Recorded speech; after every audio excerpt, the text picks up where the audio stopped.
நிச்சயமாய் ஒரு பெரிய ஒரு ஆசீர்வாதம் எனக்கு ஆசீர்வாதமாக இருந்தது. நான் பல முறை சொல்லியிருக்கேன், ஒவ்வொரு நாளும் இதுக்காக ஆயத்தமாக்கும் போது முதல் அடி எனக்கு தான் விடும். பெரம்பால் அடிப்பாங்க தெரியும், முதல் அடி. ஸ்கூலில் கூட பார்த்தீங்கன்னா இந்த ஒரு குரூப் ஆஃப் ஸ்டூடெண்ட்ஸ் தப்பு பண்ணியிருப்பாங்க. தப்பு பண்ணோன்னே டீச்சர் பெரம்பு எடுத்துகிட்டு வருவாங்க. இப்போ இருக்க பிள்ளைங்களாம் பெரம்பு அடிலாம் தெரியாது, நம்ம என் ஏஞ்சில் இருக்கிறவங்களாம் பெரம்படி நல்லாவே தெரியும். ஸோ டீச்சர் முதல்ல பெரம்பு எடுத்துகிட்டு வருவாங்க. சில நேரத்தில் இந்த ஏன் பேர் வச்சுருக்காங்க பார்த்தீங்களா, அவங்களுக்கு தான் முதல் ஒன்று. ஏன்னா அவங்க தான் அட்டெண்டன்ஸில் கரெக்டாக வருவாங்க. என் பிள்ளைங்களுக்கு 2 பேருக்குமே ஏ தான். ஏன்னா நான் எண்ணில் ஆரம்பிக்கிறதுனால பின்னாடி இருந்தனால அப்பயே முடிவு பண்ணிட்டு ஏல தான் பேர் வைக்கணும்னு சொல்லிட்டு. ஸோ ஆட்லின், ஜெருஷா, ஆபி, ஜுவானிட்டா, ஸோ ஏல தான் ஸ்டார்ட் ஆகும். அட்டெண்டன்ஸ் பிரகாரம் அடி விழும்.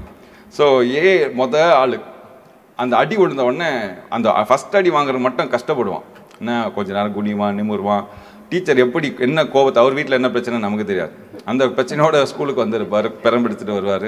எடுத்துகிட்டு வந்து அடிக்கணும்னு சொல்லிட்டு ஓங்கும் போதே தெரிஞ்சிடும், ஓகே நீ வெயிட்டாக அவ்வளோ போகுது. ஃபஸ்ட் அடியிலே தெரிஞ்சிடும். அதுக்கப்புறம் பின்னாடி இருக்கவங்களாம் ரெடி ஆகிடும். அது மாதிரி நீங்களாம் வந்து பொறுமையாக தான் அடி வாங்கினவங்க. முதல் அடி எனக்கு தான், அகஸ்டின் எனக்கு தான். ஓகே, ஸோ கர்த்தர் நல்லவர். ஆமேன், கர்த்தர் நல்லவர். ஆமேன். நாளை தினம் ரொம்ப ரொம்ப ஸ்பெஷலாக இருக்கும். நாளை தினத்தில் மறக்காமல் இணைந்து கொள்ளுங்கள். நிறையா ஸ்பெஷல் ப்ரோக்ராம்ஸ் பிளான் பண்ணியிருக்கோம். நிச்சயமாய் ஆசீர்வாதமாக இருக்கும். எங்களோடு இணைந்து கொள்ளுங்கள். இன்றைக்கே குறிப்பாக சொன்னால் மாயாவதி அம்மா எனக்கு கால் பண்ணி சொன்னாங்க, பா நாளைக்கு லைன் கிடைக்குமோ என்னன்னு தெரியாது, நான் இப்போவே சாட்சி சொல்லிடுறேன்ப்பா, ஆண்டவர் எல்லாவற்றையும் செய்து முடிச்சிட்டாருன்னு சொன்னாங்க. ஸோ அவங்களுக்காக நான் நன்றி செலுத்துகிறேன். ஆண்டவர் சுகமாக்கினார். விசேஷமாக அவங்களுடைய மகனோட வாழ்க்கையில் எத்தனையோ ஆண்டுகள் நான் கேட்டேன் எத்தனை ஆண்டுகளாக இந்த பழக்கம் இருந்துச்சுன்னா, ரொம்ப நாளாக அவங்க அப்பா இருக்கும்போதே, அவங்க அப்பா கூட சேர்ந்து வேலைக்கு போகும்போதே இந்த பழக்கம் வந்துடுச்சு. ஆனால் இப்போது அந்த மகன் அதை விட்டுட்டு பெரிய ஒரு ஆசீர்வாதம், ஐ மீன் அந்த குடும்பத்துக்கு ஒரு ஆசீர்வாதம், அது பெரிய ஒரு ஆசீர்வாதம். என்ன வெகு நாளாக இந்த ஜெபத்தை கொடுத்துட்டு இருந்தாங்க. இன்னைக்கு அந்த விஷயத்தை சொல்லும்போது எனக்கு பெரிய சந்தோஷமாக இருந்தது. இதுபோல் பலரோட வாழ்க்கையில் ஏதோ ஒரு இடத்துல நீங்களும் நானும் ஆசீர்வாதமாய் மாறி இருக்கும். நமக்கு தெரியவே தெரியாது எந்த இடத்துல நம்ம ஒரு பிளெஸ்ஸிங்காக மாறி இருக்கோம்னு சொல்லி தெரியவே தெரியாது. இந்த 21 நாளில் நீங்கள் இணைந்து ஜெபித்து, வீட்டில் ஒரு வேளை நீங்கள் ஃபோன் பண்ணாமல் கூட ஜெபிச்சிருக்கலாம். ஜெபித்து இருந்தீங்கன்னா அதுக்கான போர்ஷன் உங்களுக்கு வந்து சேரும், அதுக்கான பலன் உங்களுக்கு வந்து சேரும், அதுக்கான ஆசீர்வாதம் உங்களுக்கு வந்து சேரும். ஏன் அப்படி சொல்கிறேன்னா, உதாரணத்துக்கு யூடியூப்பில் எடுத்துக்கிட்டிங்கன்னு வச்சுங்களேன். இப்போது ஒரு பாட்டை நான் ரிலீஸ் பண்ணுறேன்னா, யூடியூப்பில் சில பாடல்களுக்கு வந்து அந்த ஒரு தன்மை இருக்குது. என்னென்னா, இந்த பாட்டை யாரெல்லாம் யூஸ் பண்ணுறாங்களோ, அது இப்போ நான் பாடின பாட்டு யூடியூப்பில் இருக்குது, அந்த பாட்டை எங்கெங்கெல்லாம் யாரெல்லாம் யூஸ் பண்ணுறாங்களோ அவங்களுக்கு அந்த மூலமாக காசு வருதுன்னு வச்சுங்களேன். அவங்களுக்கு கொஞ்சம் வரும், ஆனால் என் பாட்டை யூஸ் பண்ணதுனால எனக்கு கொஞ்சம் கேஷ் வரும். புரியுதா? யூடியூபோட ஃபார்மேட் அதுதான். என்னோட கண்டென்ட்டை வேறு யாராவது யூஸ் பண்ணாங்கன்னா அவங்களுக்கும் காசு போகும், எனக்கு யார் யூஸ் பண்ணாங்களே தெரியாது, ஆனால் எனக்கு காசு வந்துகிட்டே இருக்கும். எங்கேருந்து வருதுன்னு தெரியாது. இது வந்து யூடியூப்பில் இருக்குது. எனக்குன்னு வருதுன்னு நினச்சிக்காதீங்க. யாருக்கு போட்டாங்களோ அவங்களுக்கு, எனக்கு யூடியூப்பில் காசே வரது கிடையாது. ஓகே, அது அடுத்த பிரச்சனை. ஓகே, நான் பொதுவாக ஒரு எக்ஸாம்பிளுக்கு சொல்கிறேன். நீங்கள் உடனே பிரதருக்கு நல்ல காசு வருது போலது சொல்லிட்டு கொடுக்குற காணிக்கையை நிறுத்திடாதீங்க. சரி, ஓகே, ரைட். கர்த்தர் நல்லவர். கர்த்தர் எப்போவுமே நல்லவர். ஆமேன். கர்த்தர் நல்லவர். அதுதான் நம்ம விசுவாசிக்கணும். நம்ம ஜெபிக்கிற ஜெபங்களுக்கு ஏற்ற பலனை நம்ம ஜெபிக்கிற ஜெபத்தும் கொடுப்பார், ஜெபிக்கிற உங்களுக்கும் கொடுப்பார். அதுதான் இந்த 21 நாள் முகம். அருமையான அக்கா ஏஞ்சல் அக்கா சொல்லப்போ சொன்னாங்க, அவங்க கருப்பாக இருப்பாங்களா, வெள்ளையாக இருப்பாங்களா, குள்ளமாக இருப்பாங்களா, ஹைட்டாக இருப்பாங்களா, எப்படி இருக்காங்க எங்களுக்கு தெரியாது. அது எங்களுக்கு மேட்ரையில் ஆண்டவரே, அவளுக்காக நாங்கள் பாரப்பட்டு ஜெபிக்கிறோம். ஆமேன். ஸோ அதே போல் தான் நீங்கள் யாருன்னே எங்களுக்கு தெரியாது. எங்களையாச்சும் நீங்கள் டிவியில் பார்த்துறீங்க, உங்களை நாங்கள் பார்த்தது கூட கிடையாது. ஆனால் உங்களுக்காக, எங்கள் வீட்டில் இருக்கிற ஒருத்தருக்காக நாங்கள் பாரப்பட்டு ஜெபிச்சிருக்கோம். எங்களோட சரீரத்தில் இருக்க வேதனை போல் நாங்கள் பாரப்பட்டு ஜெபிச்சிருக்கோம். நாங்கள் மட்டும் இல்லைங்க, உங்களை தெரியாத அநேகர் உங்களுக்காக ஃபோன் மூலமாக ஜெபிச்சிருக்காங்க. ஃபோன் லைன் பிடிக்கிறது எவ்வளோ கஷ்டம் தெரியுமா? பிடிச்சி உங்களுக்காக பாரத்தோடு ஜெபிச்சிருக்காங்க. இதுதான் 316 குடும்பம். Hallelujah. This is family of 316. கர்த்தர் பெரியவர். நாளைக்கு ரொம்ப நேரம் நம்ம டெஸ்டிமனிக்கு கொடுக்க போகிறோம். ரொம்ப நேரம் டைம் எடுக்க போகிறோம். டெஸ்டிமனி வர வரையும் நான் வெயிட் பண்ணுவேன். எல்லா டெஸ்டிமனியும் கேட்கணும்னு ஆசைப்பட்றேன். டெஸ்டிமனிலாம் முடித்த பிறகு, காலே வராத சூழ்நிலை வந்த பிறகு தான் நான் உள்ளே வரதா இருக்கிறேன். ஸோ கர்த்தர் பெரியவர். அதுக்காக நாம் காத்திருப்போம். பெரிய காரியங்களை செய்வாராக. ஜெபித்து தேவனுடைய வார்த்தைக்குள்ளாக கடந்து செல்வோம். கொஞ்சம் நேரம் ஆயிடுச்சு, கோச்சிக்காதீங்க. கடைசி நாள் தான் எப்போவுமே கேம்ப்லாம் போனால் கடைசி நாள் தான் பிரியாணி கிடைக்கும். மற்ற நாள்லாம் வந்து சாம்பார் சாதம், லெமன் சாதம் இப்படிலாம் போடுவாங்க. கேம்பில் கடைசி நாள் மட்டும்தான் ஸ்பெஷலாக பிரியாணி இருக்கும். இன்றைக்கி நமக்கு பிரியாணி உண்டு. ஹல்லேலூயா, ஆமென். அது என்ன பிரியாணியோ நீங்கள் டிசைட் பண்ணிங்க. எப்படி விசுவாசிக்கலாம், மண்ணா மாதிரி என்ன நினைக்கிறீங்களோ அது உங்களுக்கு டேஸ்ட்டாக மாறிடும். சிக்கன் பிரியாணினா சிக்கன் பிரியாணி நினச்சிங்க, ப்ரான் பிரியாணினா ப்ரான் நினச்சிங்க, மட்டன் பிரியாணி நினைக்கணும்னா மட்டன் பிரியாணி நினச்சிங்க, ஃபிஷ் பிரியாணி நினைக்கணும்னா ஃபிஷ் பிரியாணி நினச்சிங்க. இல்லை வேறு ஏதாவது அதை விட பெரிய ஃபுட் இருந்துச்சுன்னா அதுவாக நினைத்து கொள்ளுங்கள். கர்த்தர் இன்னைக்கு வயிறு ரொம்ப, மனசு ரொம்ப, இத்தனை நாள் மனசை ரொப்பினார், இன்னைக்கு வயிற்றையும் சேர்த்து ரொப்ப போகிறார். ஹல்லேலூயா, ஆமென். கர்த்தர் நல்லவர். இன்றைய வார்த்தை விசேஷமான வார்த்தை. கர்த்தர் என்னோடு கூட பேசினார். இன்றைக்கி எப்படின்னா பிரதர், எப்போவுமே வந்து சரி, நான் ரொம்ப ஸ்ட்ராங்காக கடினமாக பேச மாட்டேன். கடினமான வார்த்தைகள் இருக்கும். நான் வெறும் ஆசீர்வாதத்தை மட்டும் பேசிட்டு கடந்து செல்கிற மனுஷன் அல்ல. கடினமான வார்த்தைகளும் இருக்கும். ஆனால் இந்த 21 நாளும் ஆண்டவர் என்ன கடினமாய் என் உள்ளத்தை மாற்றினார். அதுக்காக நான் மாறி இருக்கிறேன். அதே போல் உங்களையும் ஆண்டவர் வார்த்தையினால் பலப்பட்டு நிறைய பேர் ஃபோன் பண்ணாங்க. நிறைய பேர், எக்கச்சக்கமான பேர். இதுவரையும் என்கிட்ட பேசாத ஆட்கள்லாம் பேசி சொன்னாங்க, பிரதர் ஆண்டவர் எங்களோடு கூட பேசினார். வார்த்தை ரொம்ப பவர்ஃபுல்லாக இருந்துச்சு, என் கூட பேசினார். நிறைய பேர் சொன்ன வார்த்தை நாங்கள் அழுதுகிட்டே கேட்டோம் பிரதர். சர்ச்சில் இருந்தால் கூட எங்களால் அழுதுட்டு கேட்க முடியாது. ஏன்னா பக்கத்தில் எல்லோரும் இருப்பாங்க, நமக்கு அவ்வளோ ஃப்ரீயாக நம்ம அழ முடியாது. வீட்டில் தனிமையில் இருக்கோம். நாங்கள் அழுதுகிட்டே கேட்டோம். ஆண்டவர் எங்களை உடச்சிக்கிட்டே இருந்தார். தம்பி இதில் சரி பண்ணிக்கோ, தங்கச்சி இதை சரி பண்ணிக்கோன்னு சொல்லி ஆண்டவர் பேசிக்கிட்டே இருந்தார். அதுக்காக தேவனுக்கு நன்றி செலுத்துக்கிறோம். ஹல்லேலூயா, கர்த்தர் நல்லவர். எத்தனை பேர் ரெடி? ஓகே, இப்போ மணி என்ன? 2:30. சரியா? தயவுசெய்து வெயிட் பண்ணுங்கள் ப்ளீஸ்.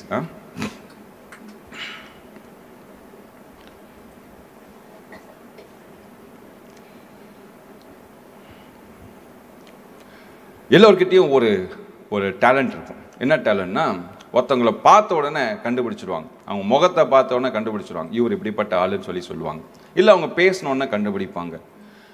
பழமொழி கூட இருக்கு, அகத்தின் அழகு முகத்தில் தெரியும். நம்ம பார்த்த உடனே சொல்லிடுவோம், ஓ இன்னைக்கு சோக மோடில் இருக்கான், இன்னைக்கு ஹாப்பியாக இருக்கான், இன்னைக்கு கோவ மோடில் இருக்கான், இவன்கிட்ட போகக்கூடாதுன்னு சொல்லி அந்த முகத்திலே தெரிஞ்சிடும். இன்னைக்கு ரொம்ப ஜாலியாக இருக்கான். அப்புறம் பிள்ளைங்கள் விசேஷமாக அப்பா கிட்ட வந்து இதை கண்டுபிடிச்சிடுவாங்க. அப்பா வீட்டில் அந்த பைக்கு ஹார்ன் அடிக்கிறார் பார்த்தீங்களா, வெளியே வந்து கேட்டு திறக்கிறதுக்காக ஹார்ன் அடிப்பாங்க. கீன்னு அடித்தார்னா ஓகே நல்ல மூடு, கீன்னு அடிச்சிருந்தா கோபம் மூடு, ஏன்னா கீன்னு ஜாலியாக அடித்தார்னா ஹாப்பி மூடு இல்லை. ஸோ அவங்களோட எல்லா சுவாபத்தையும் நம்ம மெஷர் பண்ண ஆரம்பிச்சிடுவோம். ஒரு வீட்டில் ஒரு நாய்க்குட்டி இருந்துச்சு. அந்த ஓனர், நாயோட ஓனர் தெருமனையில் ஹார்ன் அடித்தாலும் இங்கே குதிக்க ஆரம்பிச்சிடும். நாய் வச்சுருக்கவங்க அதெல்லாம் நல்லா தெரியும், டாக் வளர்க்குறவங்களுக்கு நன்றாகவே தெரியும். அந்த டாக் வந்து தூரத்தில் இந்த ஓனர் பைக்கு சத்தத்தை வச்சே கண்டுபிடிச்சிடும். இல்லை அங்கே வராங்கன்னு சொன்னால் அந்த ஸ்மெல்லே இந்த நாய்க்கு வந்து தெரிய ஆரம்பிச்சிடும். இது போல் நம்ம பலரை வந்து மெஷர் பண்ணுவோம். இவங்க இப்படி அப்படி சொல்லுவோம். அவங்களோட கேரக்டர் வச்சு மெஷர் பண்ணுவோம். அவங்களோட ஸ்பீச்சஸ் வச்சு மெஷர் பண்ணுவோம். பேச்சின் மூலமாக மெஷர் பண்ணுவோம். இவங்க இப்படிப்பட்ட ஆள். அவங்களோட பிஹேவியர்ஸ், நடைமுறைகளை வைத்து நம்ம பண்ணுவோம். சில நேரத்தில் அவங்களோட எஜுகேஷன், படிப்பை வைத்து மெஷர் பண்ணுவோம். அவங்களோட ஸ்டைல், அவங்களோட ட்ரெஸ்ஸிங் சென்ஸ், அவங்களோட ஆட்டிடியூடுன்னு இது போல் வைத்து ஓகே இவங்க வந்து ரொம்ப ஸ்ட்ரிக்ட் ஆஃபீஸர் அப்படி சொல்லுவாங்க. சிலர் வந்து ஸ்டேட்டஸ் பார்ப்பாங்க, கார் வச்சுருக்காங்களா, பைக் வச்சுருக்காங்க. அதுவும் இல்லாமல் காரில் என்ன கார் வச்சுருக்காங்க, BMW, பென்ஸா, இல்லை மாருதி 800 இல்லை அது கீழே ஏதோ ஒன்று இது போல் வைத்து இவங்களை வந்து இது பண்ணுவாங்க. சில நேரத்தில் நம்மளோட தீர்மானங்கள் ரொம்ப கரெக்டாக, இவங்க இப்படிப்பட்டவங்க நம்ம கரெக்டாக கெஸ் பண்ணிடுவோம். ஆனால் பல நேரங்களில் அது மாதிரி நம்ம கெஸ் பண்ணவே முடியாது. பார்த்தா வெளி தோட்டத்தில் ஒரு மாதிரி இருப்பாங்க, ஆனால் உள்ளே போய் பார்க்கும்போது அவங்களோட குழந்தை மாதிரி மனசு இருக்கும். நிச்சயமாக நீங்கள் யோசித்த மாதிரி இருக்க மாட்டாங்க, வேறொரு விதத்தில் அவங்க இருப்பாங்க. ஆனால் சிலருக்கு வந்து நீங்கள் என்ன தான் எடுத்து சொன்னாலும் மண்டையில் ஏறவே ஏறாது. நான் இப்படிப்பட்ட மனுஷன் சொன்னாலும் அவங்களுக்கு புரிந்து கொள்ள மாட்டாங்க. அதை நம்ம கேர் பண்ணவே கூடாது, போயிட்டே இருக்கும். இப்போது நிறைய இடத்துல பார்ப்பீங்க, இந்த ஃப்ரான்ச்சைஸ்ன்னு சொல்லி ஒரு வார்த்தை. ஃப்ரான்ச்சைஸ்னால் என்னென்னா, ஃபார் எக்ஸாம்பிள் இப்போ ஒரு பிரியாணி கடை பார்க்குறீங்கன்னு வச்சுங்களேன். அந்த பிரியாணி கடை என்னென்னா, அவங்க வந்து ஒரு பேரில் இருப்பாங்க. அந்த பேர்லேயே வந்து பல இடங்களில் நீங்கள் பார்க்கலாம். ஃபார் எக்ஸாம்பிள் மதுரை, திருச்சி, கோயம்புத்தூர், ஈரோடு, இது மாதிரி பல இடங்களில் வந்து இந்த பிரியாணி கடை இருக்கும். ஸோ இவங்க என்ன பண்ணுவாங்கன்னா, நான் ஓனர், நீங்கள் என்ன பண்ணால் என் பேரை வாங்கிக்கலாம், நான் என்ன செய்கிறேனோ அந்த பொருளை வாங்கிக்கலாம். அதை வாங்கி நீங்கள் ஒரு கடையை வச்சு, அது நான் எல்லாமே கடை எனக்கு இஷ்டம் மாதிரியே நான் ஒரே மாதிரி இருக்குன்னு சொல்லி எல்லா கடையும் நான் செட் பண்ணிவிடுவேன். செட் பண்ணிவிட்டு அந்த ரெஸ்டாரண்ட்டில் டேபிள், கலரு, உள்ள ஃபேன் எப்படி இருக்கணும் எல்லாமே நான் செட் பண்ணிவிட்டு ஒன்று கொடுத்துருவேன். சாப்பாடு கூட செய்ய வேண்டிய முறையை நான் சொல்லிடுவேன். அது SOPன்னு சொல்லுவோம். SOPன்னா ஸ்டாண்டர்ட் ஆப்ரேட்டிங் ப்ரொசீஜர். இந்த SOP வந்து சொல்லிட்டாங்கன்னா, அந்த SOPனா என்னென்னா, ஒரு பிரியாணி செய்யணும்னா கறி இவ்வளோ போடணும், தண்ணி இத்தனை ml ஊற்றணும், இத்தனை லிட்டர் ஊற்றணும், மிளகாத்தூள் இந்த மிளகாத்தூள்லாம் போடணும், அதுவும் இத்தனை ஸ்பூன் தான் போடணும். இது மாதிரி எல்லாமே அவங்களோட மெஷர்மெண்ட்டு கரெக்டாக இருக்கும். ஸோ அந்த மெஷர்மெண்ட்டு கரெக்டாக அவங்க சொன்ன அந்த எஸ்ஓபியை யூஸ் பண்ணி நீங்கள் பண்ணிங்கன்னா அந்த மெயின் கடையில் இருக்க பார்த்தீங்கன்னா டேஸ்ட்டு அது அப்படியே இங்கேயும் ஃபாலோ ஆகும். நம்ம நிறைய இடத்துல முன்பெல்லாம் யோசிப்போம், அந்த கடையில் இதே பிரான்ச்சு தான், ஆனால் அந்த கடையில் வேறு மாதிரி இருக்குது, இந்த கடையில் வேறு மாதிரி இருக்குது. ஏன்னா மாஸ்டர் வேறு, அந்த கடையில் குக் பண்ணுற மாஸ்டர் வேறு, இந்த கடையில் குக் பண்ணுற மாஸ்டர் வேறு. ஆனால் இந்த எஸ்ஓபி யூஸ் பண்ணும்போது, ஸ்டாண்டர்ட் ஆப்ரேட்டிங் ப்ரொசீஜர், இதை யூஸ் பண்ணும்போது பார்த்தீங்கன்னா அவங்க கொடுத்த அந்த ஃபார்முலாவை யூஸ் பண்ணும்போது பார்த்தீங்கன்னா இங்கே இருக்க டேஸ்ட்டும் அங்கே இருக்க டேஸ்ட்டும் ஒன்றா இருக்கும். ஆனால் இங்கே ஒரு ஆளை நம்ம மெஷர் பண்ணவே முடியாது, அவரோட திட்டங்களை நம்ம அறிந்து கொள்ளவே முடியாது, அவரோட பிளானை நம்ம புரிந்து கொள்ளவே முடியாது, அவரோட வல்லமையை நம்ம புரிந்து கொள்ளவே முடியாது. அவர் எப்படிப்பட்டவர், என்ன யோசிக்கிறாரு, அவரோட திட்டங்களை எப்படி நம்ம உள்வாங்குவது அப்படின்னு சொல்லி நம்மளால் இமேஜினேஷன் கூட பண்ண முடியாது. அவர்கிட்ட கூட நம்ம போக முடியாது. நம்ம உலகத்தில் எவ்வளோ பிரெய்னி பீப்புள் நீங்கள் பார்ப்பீங்க, ரொம்ப ஞானவான்களை பார்ப்பீங்க. ஆனால் இவர்கிட்ட நீங்கள் எவ்வளோ ஞானவானாக இருந்தாலும் உலகத்திலே சாணவான் தான் அதிபுத்திசாலி. அந்த புத்திசாலி மாதிரி இன்னும் யாரும் பிறக்கலை. ஓகே, அந்த புத்திசாலிக்கே கொடுத்தவர் அவர் தான். அல்லேலூயா. அந்த புத்திசாலிக்கே ஞானத்தை சொல்லி கொடுத்தவர் அவர் தான். சாலமோன் கிட்ட கேட்டார், என்ன வேணும்பா? ஞானம் வேணும். ஓகே, பெற்றுக்கொள். அது கொடுத்தது அவர் தான். ஸோ அவர்கிட்ட நீங்கள் எந்தையும் வச்சு மெஷர் பண்ண முடியாது, எந்த எஸ்ஓபி ஸ்டாண்டர்ட் ஆப்ரேட்டிங் ப்ரொசீஜரை யூஸ் பண்ண முடியாது. தண்ணி அளக்கிற மாதிரி ஜக்கில் இத்தனை எம்எல் சொல்லி அளக்க முடியாது, இத்தனை லிட்டர்னு சொல்லி அளக்க முடியாது, இத்தனை கேஜி சக்கரை அளக்கிற மாதிரி இத்தனை கேஜி அவரோட வல்லமை, இவ்வளோ கிருபைகள் சொல்லிட்டு அளக்க முடியாது. அவர் ஒருவருக்கு ஏற்றது போல தம்முடைய வல்லமையை வெளிப்படுத்தி கொண்டே இருப்பார். அல்லேலூயா. ஒவ்வொருவருக்கும் நீங்கள் இதை கேட்டுக்கொண்டிருக்கிற உங்கள் மேலே ஒரு கிருபை இருக்கும், அவங்க மேலே ஒரு கிருபை இருக்கும், என் மேலே ஒரு கிருபை இருக்கும். நீங்கள் யோசிக்கலாம், ஆண்டவர் படைத்த எல்லா மனுஷனும் ஒரே அளவு தானே நேசிக்கிறார், ஒரே அளவாக நேசிக்கிறார், ஆனால் வேறு விதமாய் பயன்படுத்துவார், திட்டங்களை வைத்திருப்பார். நான் உதாரணத்துக்கு சொல்லணும்னா, ஏசாமி கூட மொத்த சீஷர்கள் பார்த்தீங்கன்னா 120 பேர், சரிங்களா? அதில் அவர் தெரிந்து கொண்டவர்கள் பார்த்தீங்கன்னா 12 பேர். ஆனால் அதில் ஸ்பெஷலானவங்க எத்தனை பேர்? 3 பேர். 3 பேரை தான் ஸ்பெஷலான இடத்துக்கு கூட்டு போனார். அப்போனா நீங்கள் கேட்கலாம், ஏசாமி பாரபட்சம் பார்க்குறாரா, பார்சியாலிட்டி பார்க்குறாரா? அப்படி கிடையாது. அவர் பார்சியாலிட்டி பார்க்குறது இவன் இல்லை. வீட்டில் கூட ஒரு பிள்ளை அப்பாவுக்கு ரொம்ப ஸ்பெஷலாக இருக்கும், இன்னொரு பிள்ளை அம்மா கிட்ட ஸ்பெஷலாக இருக்கும். அப்போது அப்பா அம்மா 2 பேர் என்னன்னா, இந்த பிள்ளைக்கு செய்கிற மாதிரி அந்த பிள்ளைக்கு செய்ய மாட்டாங்க. அப்பா இந்த பிள்ளைக்கு செய்கிற மாதிரி அம்மா கூட இருக்கிற பிள்ளைக்கு செய்ய மாட்டார். சில நேரத்தில் 2 பேரும் ஓகே, ஒரு மியூச்சுவல் அண்டர்ஸ்டாண்டிங்கில் இது எல்லாத்தையும் செய்வோம். அது எல்லா வீட்லேயும் இருக்கும். பிள்ளைகிட்ட நம்ம பிறந்த உடனே கேட்போம், எல்லா வீட்லையும் கேட்டிருப்போம், அப்பா பிடிக்குமா அம்மா பிடிக்கும்? எல்லாரும் கேட்டிங்களா இல்லையா? கண்டிப்பாக கேட்டிருப்போம். யார் பிடிக்கும் சொல்லலாம், சொல்லு. சொன்ன உடனே சொல்ல, அம்மா தான் பிடிக்கும். இப்போ இருக்க பிள்ளைங்களாம் ரொம்ப தெளிவு, 2 பேரும் பிடிக்கும் அப்படின்னு சொல்லுவோம். ரொம்ப புத்திசாலிங்க, என்ன அதி புத்திசாலிங்க. இப்போ இருக்க பிள்ளைங்களாம் 2 பேரையும் பிடிக்கும். இப்போ இருக்க பிள்ளைங்க நல்லா யோசிச்சு பாருங்க, கரெக்டாக இதுதான் சொல்லும், 2 பேருமே பிடிக்கும். ஏன்னா அப்பா கோச்சு கூட அம்மா கோச்சு கூட. ஏன்னா ஏன் கோச்சு கூடாதுன்னா 2 பேர்லேருந்து வருமானம் வரணும். ஓகேவா? பிள்ளைகள்லாம் ரொம்ப ஷார்ப். ஆனால் இங்கே இவர் பாரபட்சம் பார்க்கிற தேவன் அல்ல, ஆனால் தமக்கு பிரியமானவர்களுக்கு, தாம் தெரிந்து கொண்டவர்களுக்கு அவர் தம்முடைய வல்லமைகளை தெரிவுபடுத்தி கொண்டே. அதுதான் நம்ம மோசே ஸ்டோரியில் நம்ம பார்த்தோம். வழிகள் வேண்டுமா கிரியைகள் வேண்டுமா அந்த பகுதியில் நம்ம பார்த்தோம். ஸோ அவருடைய கிரியைகளை நாடுபவர்களுக்கு இந்த விதமான பிளஸ்ஸிங், அவருடைய வழிகளை அறிந்து கொள்ளணும் அப்படின்னு சொல்லி நினைக்கிறவங்களுக்கு ஒரு விதமான பிளஸ்ஸிங். ஓகே, ஆனால் பாரபட்சம் கிடையாது. யார் கிட்ட போகிறாங்களோ ஆசீர்வாதத்தை வள்ளிட்டு வந்துடலாம், யாரை தூரம் இருக்குமாங்களோ கீழே விழுறதை பொறுக்கிட்டு வந்துடலாம். ஓகே, ஆனால் அவர் எல்லோர் மேலும் அன்புள்ளவர். ஆனால் பயன்படுத்துவதில் யார் கிட்ட போகிறாங்களோ அவங்கள மட்டும் பயன்படுத்துவார். இன்றைக்கு 21 நாளும் நம்ம பார்த்தீங்கன்னா நம்ம ஒரு நாளும் ஒவ்வொரு ஸ்டெப்பு முன்னாடி அவர்கிட்ட வந்திருக்கிறோம். 21 நாள் வந்துட்டோம். இனிமேல் என்னென்னா மீதி உள்ள நாளும் இதே ஃபாஸ்ட்டில் ஒவ்வொரு நாளும் அவர்கிட்ட போயிட்டே இருக்கணும். இது நாங்கள் 21 நாள் தான் நடத்த முடியும், அதுக்கு மேலே நடத்த முடியாது. ஆனால் இதுக்கு பின்பாக நிறைய மேன் பவர் வேணும், நிறைய விஷயங்கள் நாங்கள் மற்றதெல்லாம் விட்டுட்டு இதில் கான்சென்ட்ரேட் பண்ணணும். இதுபோல் நிறைய வேலைகள் இருக்குது, எங்களாலையும் தொடர்ச்சியாக நடத்த முடியாது. ஒருத்தர் என்கிட்ட ஃபோன் பண்ணி கேட்டேன், பிரதர் 21 நாள் மேலே முடிஞ்சிடுமா பிரதர்? ரொம்ப ஆர்வமாக இருந்தோம். காலைல 11 மணிக்கெலாம் டிவி ஆன் பண்ணிவிட்டு ஜாலியாக உட்காந்துருவேன். 11 மணிலேருந்து 3 மணி வரையும் எனக்கு டைம் போகிறதே தெரியல பிரதர் அப்படின்னு சொன்னாங்க. அவங்க எந்த விதத்தில் சொன்னாங்கன்னு எனக்கு தெரியாது, பட் ஆனால் நல்ல விதத்தில் சொன்னாங்க, நான் விசுவாசிக்கிறேன். ஆனால் சிலர் ஏதோ எனக்கு டைம் பாஸ் ஆகணும், வீட்டில் ஒரே போர் அடிக்குது, இது போல் டிவியில் ஒரு ப்ரோக்ராம் வந்தால் ஜாலியாக போச்சு அப்படின்னு சொல்லி யோசிச்சிங்கன்னா அதுக்கு நான் பொறுப்பல்ல. ஆனால் நீங்கள் எப்படி பங்கு பெற்றிருப்பீங்கன்னா, விசுவாசத்தோட பாரத்தோட ஆண்டவரோட சமூகத்தில் வந்திருப்பீங்க. கர்த்தர் பெரிய காரியங்களை செய்வார். ஏசாயா 46 அதிகாரம் 9 முதல் நாம் வாசிப்போம். ஏசாயா 46:9. முந்தி பூர்வ காலத்தில் நடந்தவைகளை நினையுங்கள். நானே தேவன், வேறொருவரும் இல்லை. நானே தேவன், எனக்கு சமானமில்லை. அந்தத்தில் உள்ளவைகளை ஆதி முதற்கொண்டும் இன்னும் செய்யப்படாதவைகளை பூர்வ காலம் முதற்கொண்டும் அறிவிக்கிறேன்.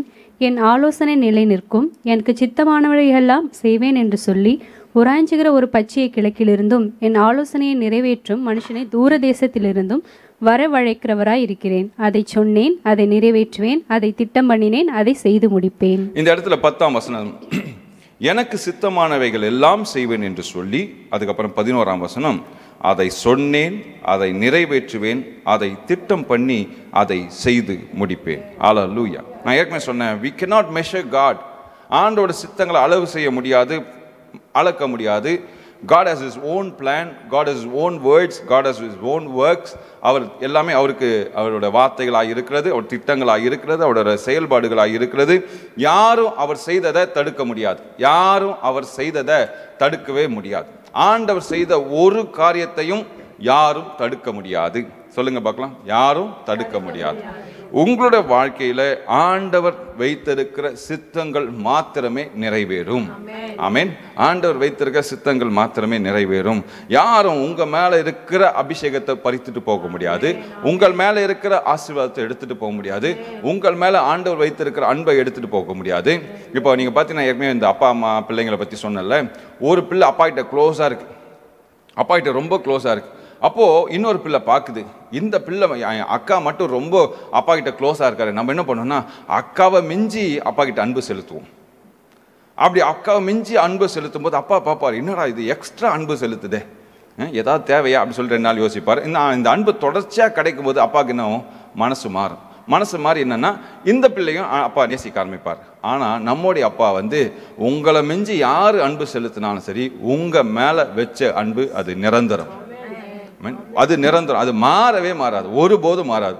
அவர் உங்க மேல வைத்த அபிஷேகம், அவர் மேல உங்க மேல வைத்த அந்த அன்பு, அந்த கிருபை மாறவே மாறாது. அது ஒரே ஸ்டாண்டர்ட்ல தான். என்னைக்கு நீங்க பிறந்த போது உங்க மேல அன்பு வச்சாரோ அந்த அன்பு அப்படியே லெவல் மெயின்டைன் ஆகிட்டே இருக்கும். அதே நேரத்தில் இப்போ இன்னொன்று சொல்றேன், இப்போ ஒரு குடும்பத்தில் அப்பா அம்மா ஒரு பொண்ணு இருக்கு, 2 பேருமே அன்பு செலுத்துறாங்க இந்த பொண்ணு மேல. இந்த பொண்ணு வளருது, பெரிய ஆள் ஆயிடுது. இப்போ இந்த பெண் என்ன பண்ணுதுன்னா, அப்பா அம்மாவுக்கு பிடிக்காத ஒரு நபரை கல்யாணம் பண்ணுது.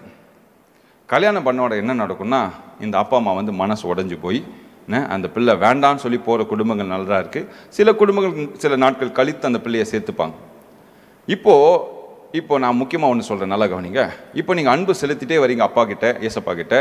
இப்போ நீங்கள் வழி தவறி போயிட்டீங்க. இங்கே உலக அப்பா அம்மா என்ன யோசிப்பாங்கன்னா, ஐயோ என் பிள்ளை என் பேச்சை கேட்கல, வழி தவறி போயிட்டான்னு சொல்லி அந்த அன்பை குறைச்சிடுவாங்க. நல்லா கவனிங்க, அவர் 99 ஆடுகளை விட்டு ஒரு ஆடு தொலைஞ்சு போச்சுன்னு சொல்லி விட்டுட்டு போல, அந்த ஆடை தேடி போய் கண்டுபிடிச்சு தோல் மேல சுமந்து வருகிறார். அப்படின்னா அந்த level of love is maintain till the end. அந்த அன்பு குறையவே குறையாது. கிராஃப் மேலே ஏறும் இறங்கும் அப்படி கிடையாது. ஆனா கிருபைகள் மாறும், அவர் யூஸ் பண்ற விதங்கள் மாறும். நீங்க ஒருவேளை தூரம் போயிட்டீங்கன்னா அவர் யூஸ் பண்ண முடியாதுல்ல. நீங்க தூரம் போயிட்டீங்கன்னா, கெட்ட குமாரன் தூரம் போன பிறகு அப்பா கிட்ட அன்பு கிடைக்கவே இல்லை. திருப்பி வந்த பிறகுதான் அப்பாவோட அந்த அந்த ஆசீர்வாதத்தை அனுபவிக்க முடிந்தது. அதே போலதான் நீங்க ஏசப்பா விட்டு தூரம் போயிட்டீங்கன்னா அவர் வைத்திருக்கிற ஆசீர்வாதங்களை அனுபவிக்க முடியாது. ஆனால் அன்பு நிற்கும். அன்பு அதே லெவல் தான். நீங்க எப்போ வருவீங்கன்னு காத்துக்கிட்டே இருக்கும். நீங்க கிட்ட வந்தோடனே ஓடி வந்து கட்டி பிடிச்சு. ஆமென். இதுதான் தேவனோட வல்லமை. ஆமென். 10ஆம் வசனத்துல நாம் வாசிக்கும், என் ஆலோசனைகள் நிலை நிற்கும், எனக்கு சித்தமானதை எல்லாம் செய்வேன். என் ஆலோசனைகள் நிலை நிற்கும், எனக்கு சித்தமானவைகள் எல்லாம் செய்வேன். ஹல்லேலூயா. ஏசாயா 55ஆம் அதிகாரம் 8-9 வசனங்கள். ஏசாயா 55ஆம் அதிகாரம் 8-9 வசனங்கள். என் நினைவுகள் உங்கள் நினைவுகள் அல்ல, உங்கள் வழிகள் என் வழிகளும் அல்லவென்று கர்த்தர் சொல்கிறார். பூமியை பார்க்கிலும் வானங்கள் எப்படி உயர்ந்திருக்கிறதோ அப்படியே உங்கள் வழிகளை பார்க்கிலும் என் வழிகளும், உங்கள் நினைவுகளை பார்க்கிலும் என் நினைவுகளும் உயர்ந்திருக்கிறது. இந்த வசனத்தை நம்ம மறுபடியுமா எல்லாரும் இணைந்து டிவியில் பார்க்குறீங்க, பார்த்துட்டு நம்ம எல்லாருமே சத்தமா வாசிக்கலாமா? என் நினைவுகள் உங்கள் நினைவுகள் அல்ல, உங்கள் வழிகள் என் வழிகளும் அல்ல, கர்த்தர் சொல்லுகிறார். பூமியை பார்க்கிலும் வானங்கள் எப்படி உயர்ந்து இருக்கிறதோ அப்படியே உங்கள் வழிகளை பார்க்கிலும் என் வழிகளும், உங்கள் நினைவுகளை பார்க்கிலும் என் நினைவுகளும் உயர்ந்து இருக்கிறது. ஹல்லேலூயா. கரங்களை தட்டி தேவனுக்கு நன்றி. ஆமென். 5 குறிப்புகள். எவ்வளோ ஃபாஸ்ட்டாக போக முடியுமோ நான் போகிறேன். ஆனால் உங்களுக்கு தெளிவாக புரியும்படியாக நான் சொல்லிக்கிட்டே போகிறேன். 5 குறிப்புகள். முதலாவது, no one can change his plan. ஒருவராலும் அவருடைய திட்டத்தை மாற்ற முடியாது. உலகத்தில் இருக்கிற எந்த மனுஷனும் சரி அவரோட திட்டத்தை மாற்றவே முடியாது. அவர் சொன்னது செய்து முடிப்பார். அவர் உங்களை எப்படி அழைத்தாரோ, எதற்காக அழைத்தாரோ, எந்த நோக்கத்தோடு கூட அழைத்தாரோ அதை நிறைவேற்றி முடிக்கிற அளவுக்கு உங்களோடு கூட இணைந்து அவர் போராடிட்டே இருப்பார். தம்பி வா, வந்துரு வந்துரு வந்துரு. ராஜாவாய் உருவாக்கப்பட்ட சவுல் தன்னோட வாழ்க்கையில் அவன் அந்த ஸ்தானத்தை இழந்து போயிட்டான். ஆனாலும் எடுத்த உடனே ராஜா ஸ்தானத்திலேருந்து தூக்கி போட்டுடல. நீ ராஜாவா வேணாம், நான் புறக்கணித்தேன் அப்படி சொல்லிட்டு சொன்னார். ஆனாலும் ஆண்டவர் நினைச்சுன்னா அந்த முதல் நாள் வெளியே போன அன்னைக்கே தாவீதை வைத்து சவுலை முடிச்சிருக்கலாம், ஏன் கோலியாத்தை வைத்து சவுலை முடிச்சிருக்கலாம். ஆனாலும் கர்த்தர் பொறுமையோடு கூட காத்திருந்தார். ஆமென். ஸோ அப்போ யாருமே அந்த திட்டத்தை மாற்ற முடியாது. அந்த திட்டத்தை மாற்றக்கூடிய ஒரே வல்லமை யார்கிட்ட இருக்கு தெரியுமா? உங்ககிட்ட தான் இருக்கு. என்ன எப்படி மாற்றும்? அவர் சொல்றதை காதை மூடிட்டு ஓடினா மாறிடும். அவர் சொல்ற காரியங்களை காதல வாங்காம என்ன அப்போ என்ன, ஆண்டவர் உங்களுக்கு மேல வைத்திருக்கிற திட்டங்கள் என்ன ஆயிடுனா அது செயல்முறைப்படுத்தாமல் ஆண்டவர் என்ன பண்ணார்? சவுல்னால செயல்முறைப்படுத்த முடியல, தாவீதை கொண்டு வரார். ஆனா திட்டங்கள் அப்படியே இருக்கும். உங்க வாழ்க்கையில மாறிடும், அவரோட பிளான் மாறாது. ஓகே, நல்லா கவனித்துக் கொள்ளுங்க. அவரோட திட்டங்கள் அப்படியே இருக்கும். அவர் செய்ய நினைத்தது ஒன்றும் தடைபடாது. அப்போ என்ன நடக்கும்னா, உங்களால செய்ய முடியலன்னா வேற ஒரு ஆள் அங்க எடுத்து கொண்டு நிறுத்துவார்.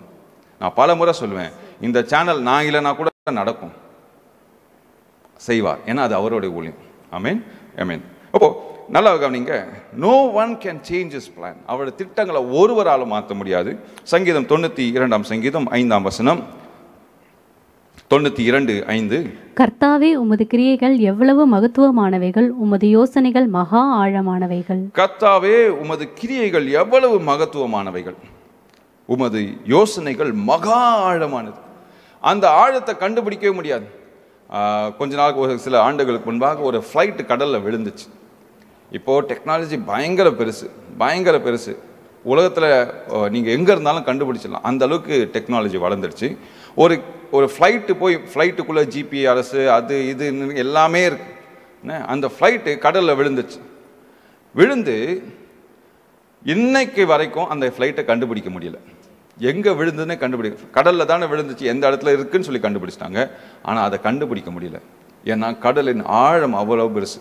ஸோ இவங்க வைத்த உலகத்தில் மனுஷருக்கு கண்டுபிடிச்ச பொருள்லாம் சர்டன் ஃபீட்டு கீழே தான் இறங்குது. 2000 கிலோமீட்டர் உள்ளே போச்சு. அதுக்கு மேலே போக முடியல. அதுக்கு மேலே போச்சுன்னா நெட்வொர்க் வேலை செய்யாது. அதுக்கு மேலே ட்ரை பண்ணி பார்த்துட்டாங்க, அது கடலின் ஆழத்தில் போயிடுச்சு. அப்போது கர்த்தருடைய எண்ணங்கள் என்னென்னா மகா ஆழமானது, மகா பெரியது. அவரோட திட்டத்தை புரிந்து கொள்ள முடியாது, கஷ்டம். அது திட்டத்தின்படி நடக்கிறது கொஞ்சம் கஷ்டம். ஆனால் கிட்ட போனீங்கன்னா நடக்க முடியும். தூரத்தில் நின்னீங்கன்னா சுத்தமாக ஒன்றும் புரியாது. ஆனால் அவரோட திட்டங்கள் பெரியது. வேதாகம் சொல்லுது அவர் யோசனைகள் மகா ஆழமானது. மகா ஆழம்னா பெரிய விஷயம். டீப் இன்சைட் த வாட்டர், மிக ஆழமானது. அது கிட்ட நம்ம அந்த ஆழத்துக்கு நேராக செல்லக்கூட முடியாது. அந்த ஆழங்களை புரிந்து கொள்வது கடினம். அவ்வளோ பெரிய தேவன் அவர். சங்கீதம் 40 சங்கீதம் 5 வசனம் 40:5.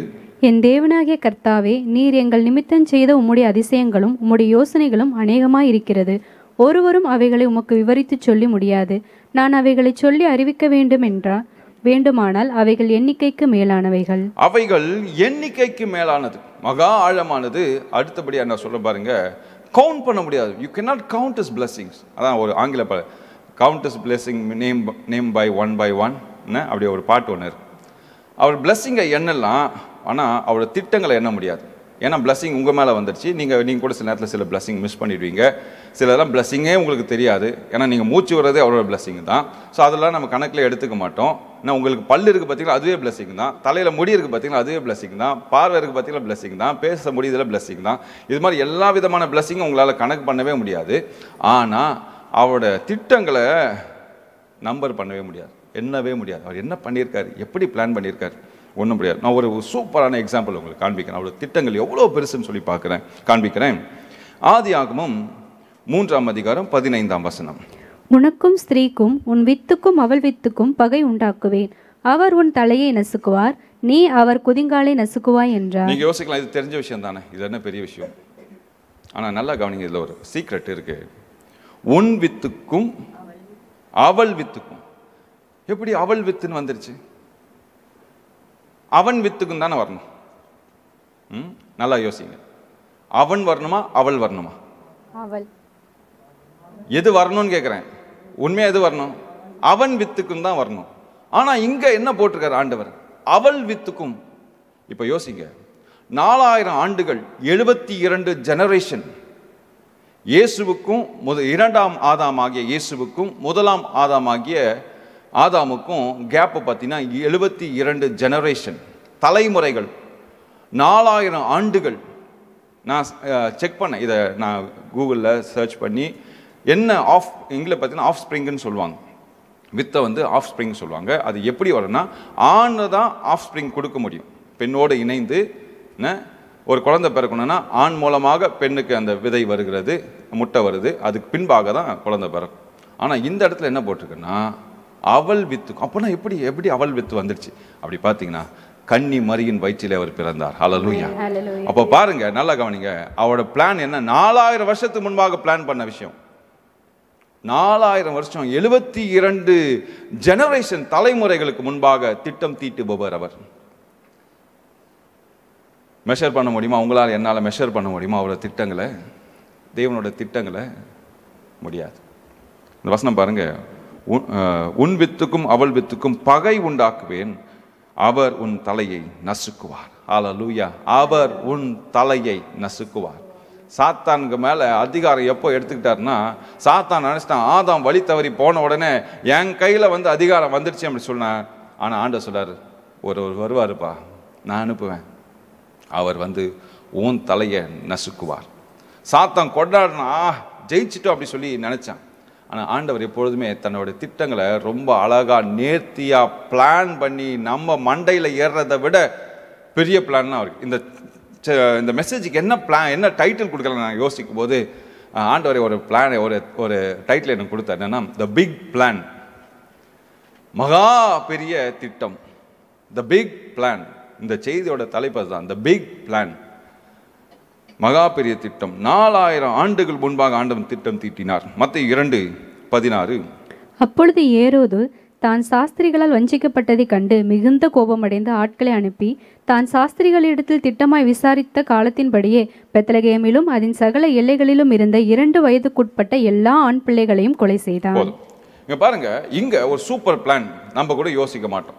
என்ன ஏரோது என்ன பண்றான்? சாஸ்திரிகள் ஓகே, அந்த சாஸ்திரிகள் திரும்பி வரலன்னு சொல்லி தெரிஞ்ச உடனே, இந்த சாஸ்திரிகளால் வஞ்சிக்கப்பட்டுட்டோம், இந்த சாஸ்திரிகள் நம்மளை ஏமாத்திட்டாங்க, 3 சாஸ்திரிகளும் நம்மளை ஏமாத்திட்டாங்க சொல்லி திட்டம் பண்ண உடனே என்ன பண்றான்? கணக்கு போடுறான். அவங்க எப்போ பார்த்தாங்க, என்னைக்கு பார்த்தாங்க, அப்போ அந்த நாள் கிட்ட குழந்தை பிறந்திருக்கு, குழந்தை பிறந்தா இன்னைக்கு அந்த குழந்தைக்கு என்ன வயசு இருக்கும் பாரு. உடனே என்ன பண்றான்? 2 வயதுக்கு உட்பட்ட எல்லா ஆண் பிள்ளைகளையும் கொலை செய்தான். அவன் 2 வருஷமா வெயிட் பண்றான் இந்த சாஸ்திரிகள் திரும்பி வரணும்னு சொல்லி. அவங்க வந்த உடனே வரலன்னு சொல்லி தெரிஞ்ச உடனே என்ன பண்ணான்? கால்குலேட் பண்ணுறான், எப்போ வந்தாங்க, என்னைக்கு வந்தாங்க, எத்தனை மணிக்கு வந்தாங்க, கால்குலேட் பண்ணி ஓகே அவன் ஒரு கணிப்புக்குள்ளே 2 வயசுக்குள்ள பிள்ளைகளெல்லாம் கொண்டுடு. ஆனால் இவன் இப்படி திட்டம் போடுவான்னு சொல்லிட்டு ஆண்டவருக்கு தெரியாதான்? பாருங்க 13ஆம் வசனம். அவர்கள் போன பின்பு கர்த்தருடைய தூதன் சொப்பனத்தில் யோசேப்புக்கு காணப்பட்டு, ஏரோது பிள்ளையை கொலை செய்ய தேடுவான், ஆதலால் நீ எழுந்து பிள்ளையையும் அதன் தாயையும் கூட்டிக் கொண்டு எகிப்துக்கு ஓடிப்போய் நான் உனக்கு சொல்லும் வரைக்கும் அங்கேயே இரு என்றான். நான் அந்த ஏரோதை பார்த்து இப்படி கேட்டிருப்பேன், டே ஏரோது, 72 ஜெனரேஷனுக்கு முன்பாக 4000 ஆண்டுகளுக்கு முன்பாக பிளான் பண்ணப்பட்ட சம்பவம்டா. நீ 2 ஆண்டுகளில் நீ பிளான் பண்ணுற, அது எனக்கு ஏசப்பாவுக்கு தெரியாதா, என் தேவனுக்கு தெரியாதா? நீ என்னதான் திட்டம் போட்டாலும் சாஸ்திரிகளை வழி மாறி போக செய்தவர் அவர் தான், இல்லையா? ஆமாம் தானே? சாஸ்திரிகளை வழி மாறி போக செய்தவர் அவர் தான். அவர் அப்படி செய்கிறார்னா நீ இப்படி செய்வேன்னு சொல்லி அவருக்கு முன்னாடியே தெரியாதா? நீங்கள் யோசிக்கலாம், என்னோட திட்டங்கள் படி நான் செல்லணும், என்னோட வழியில படி நான் செல்லணும். சிலர்லாம் சொல்லுவாங்க, ஆண்டவர் எனக்கு இதுதான் வேணும். பல முறை நீங்கள் ஜெபிக்கும் போது தயவுசெய்து உங்கள் ஜெபத்தோட பேட்டர்னை மாற்றிங்க. என்னன்னா, ஆண்டவர் இது எனக்கு வேண்டும் ஆண்டவர், இது கொடுங்க ஆண்டவர், எனக்கு வீடு வேண்டாம் ஆண்டவர், வீடு வேண்டாம் ஆண்டவர், காடு வேண்டாம் ஆண்டவர், பங்களா வேண்டாம் ஆண்டவர், கார் வேணும் ஆண்டவர்னு சொல்லி தயவு செய்து ஜெபிக்காதீங்க. ஆண்டவரே எனக்கு இந்த தேவை இருக்கு, இப்படி ஒரு தேவை இருக்கு, அது எது உகந்ததோ எனக்கு கொடுங்க. இப்போ ஒரு அப்பா கிட்ட போயிட்டு, அப்பா நடந்து போக முடியலப்பா, ரொம்ப கால் வலிக்குது, எனக்கு ஏதாவது ஒரு வண்டி வாங்கி கொடுங்க அப்படின்னு சொன்னா அந்த அப்பா என்ன பண்ணுவாருன்னா முதல்ல சைக்கிள் தான் வாங்கி கொடுப்பார். ஏன்னா முதல்ல நீங்க சைக்கிள் கத்துக்கணும் இல்லையா? அது பின்பாக என்ன பண்ணாரு, அப்பா சைக்கிள் ஓட்டினா கால் வலிக்குது, ஓகே பைக் வாங்கிக்கப்பா, பைக்கில் போட்டு ரொம்ப டிராஃபிக்காக இருப்பார், தூசிலாம் ஓகே அதான் கார் வாங்கிக்கோ. இப்படி தான் ஸ்டெப் பை ஸ்டெப்பாக தான் போக முடியும். அப்பாவோட பிளான் இப்படி தான் இருக்கும். ஆனால் பிள்ளைகளோட பிளான் எந்த கேட்பாங்க, என்னப்பா சைக்கிளை போய் வாங்கி தரீங்க, அட்லீஸ்ட் ஒரு பைக் ஆச்சு வாங்கி தரக்கூடாதா, அட்லீஸ்ட் டிவிஎஸ் 50 ஆச்சு வாங்கி கொடுக்கூடாதா, ஒரு மொப்பட்டாச்சு வாங்கி கொடுக்கூடாதா? பிள்ளைகளோட ஆசைகள் எப்படி இருக்கும். ஆனால் அப்பாவுக்கு தான் தெரியும் எப்படி போகணும் சொல்லி தெரியும். அதனால உங்களுடைய பிளானை இன்னையிலிருந்து மாத்துங்க, ஆண்டவர்கிட்ட ஜெபத்தை மாத்துங்க. ஏன்னா அவர் உங்க மேல இருக்கிற திட்டங்கள் நிலையானது, மாறவே மாறாது. ஆனா அந்த திட்டத்திலிருந்து நீங்கள் பெற்றுக்கொள்ள வேண்டும் என்று சொல்லி நீங்கள் கேட்கும்போது பாருங்க, ஆண்டவர் நேர்த்தியா செய்கிறார். எரேமியா 1:5 நான் உன்னை தாயின் வயிற்றில் உருவாக்கும் முன்னே உன்னை அறிந்தேன், நீ கற்பத்திலிருந்து வெளிப்படும் முன்னே நான் உன்னை பரிசுத்தம் பண்ணி உன்னை ஜாதிகளுக்கு தீர்க்கதரிசியாக கட்டளையிட்டேன் என்று சொன்னார். ஆண்டவர் பாருங்க எல்லாவற்றிலும் பிளான் வச்சிருக்கார், எல்லாத்திலுமே பிளான் இல்லாதது ஒண்ணுமே இல்லை. அப்போ இந்த உலகத்துல வாழ்ற மனுஷன் எல்லார் மேலேயும் ஒரு திட்டத்தை வச்சிருக்கார், ஆமாவா இல்லையா? அப்போ எத்தனை பிளான் அவர் வச்சிருக்காரு பாருங்க. நான் ஒரு ஸ்டோரி ஒன்று வாசித்தேன். ஒரு நம்ம விதையை பார்க்குறோம், ஒரு ஆப்பிள் இருக்குன்னு வச்சுங்களேன், ஒரு ஆப்பிளில் எத்தனை விதை இருக்கும், மேக்ஸிமம் 2 இல்லைன்னா 3 விதை இருக்கும் இல்லையா? கரெக்டு தானே, தப்பா சொல்றேன்னா? 2 அல்லது 3 விதைகள், 4 விதையை வச்சுப்போமே. நம்ம என்ன யோசிப்போம்னா, இந்த 4 விதையை எடுத்து போய் நட்டுறோம், விதைக்கிறோம், விதைச்ச பிறகு ஏதாவது ஒன்னாச்சும் முளைச்சிடும். அப்போ இந்த 4 விதையிலேருந்து ஒரு செடி முளைக்கும், அப்படிதான் நம்ம பிளான் பண்ணோம். ஆனால் ஆண்டவர் எப்படி பிளான் பண்ணுவார்னா, இந்த 4 விதையில எத்தனை விதை முளைக்கும்னு அவருக்கு தெரியும். இந்த இந்த செடி முளைத்து அதுல எத்தனை ஆப்பிள் வரும்னு அவருக்கு தெரியும்.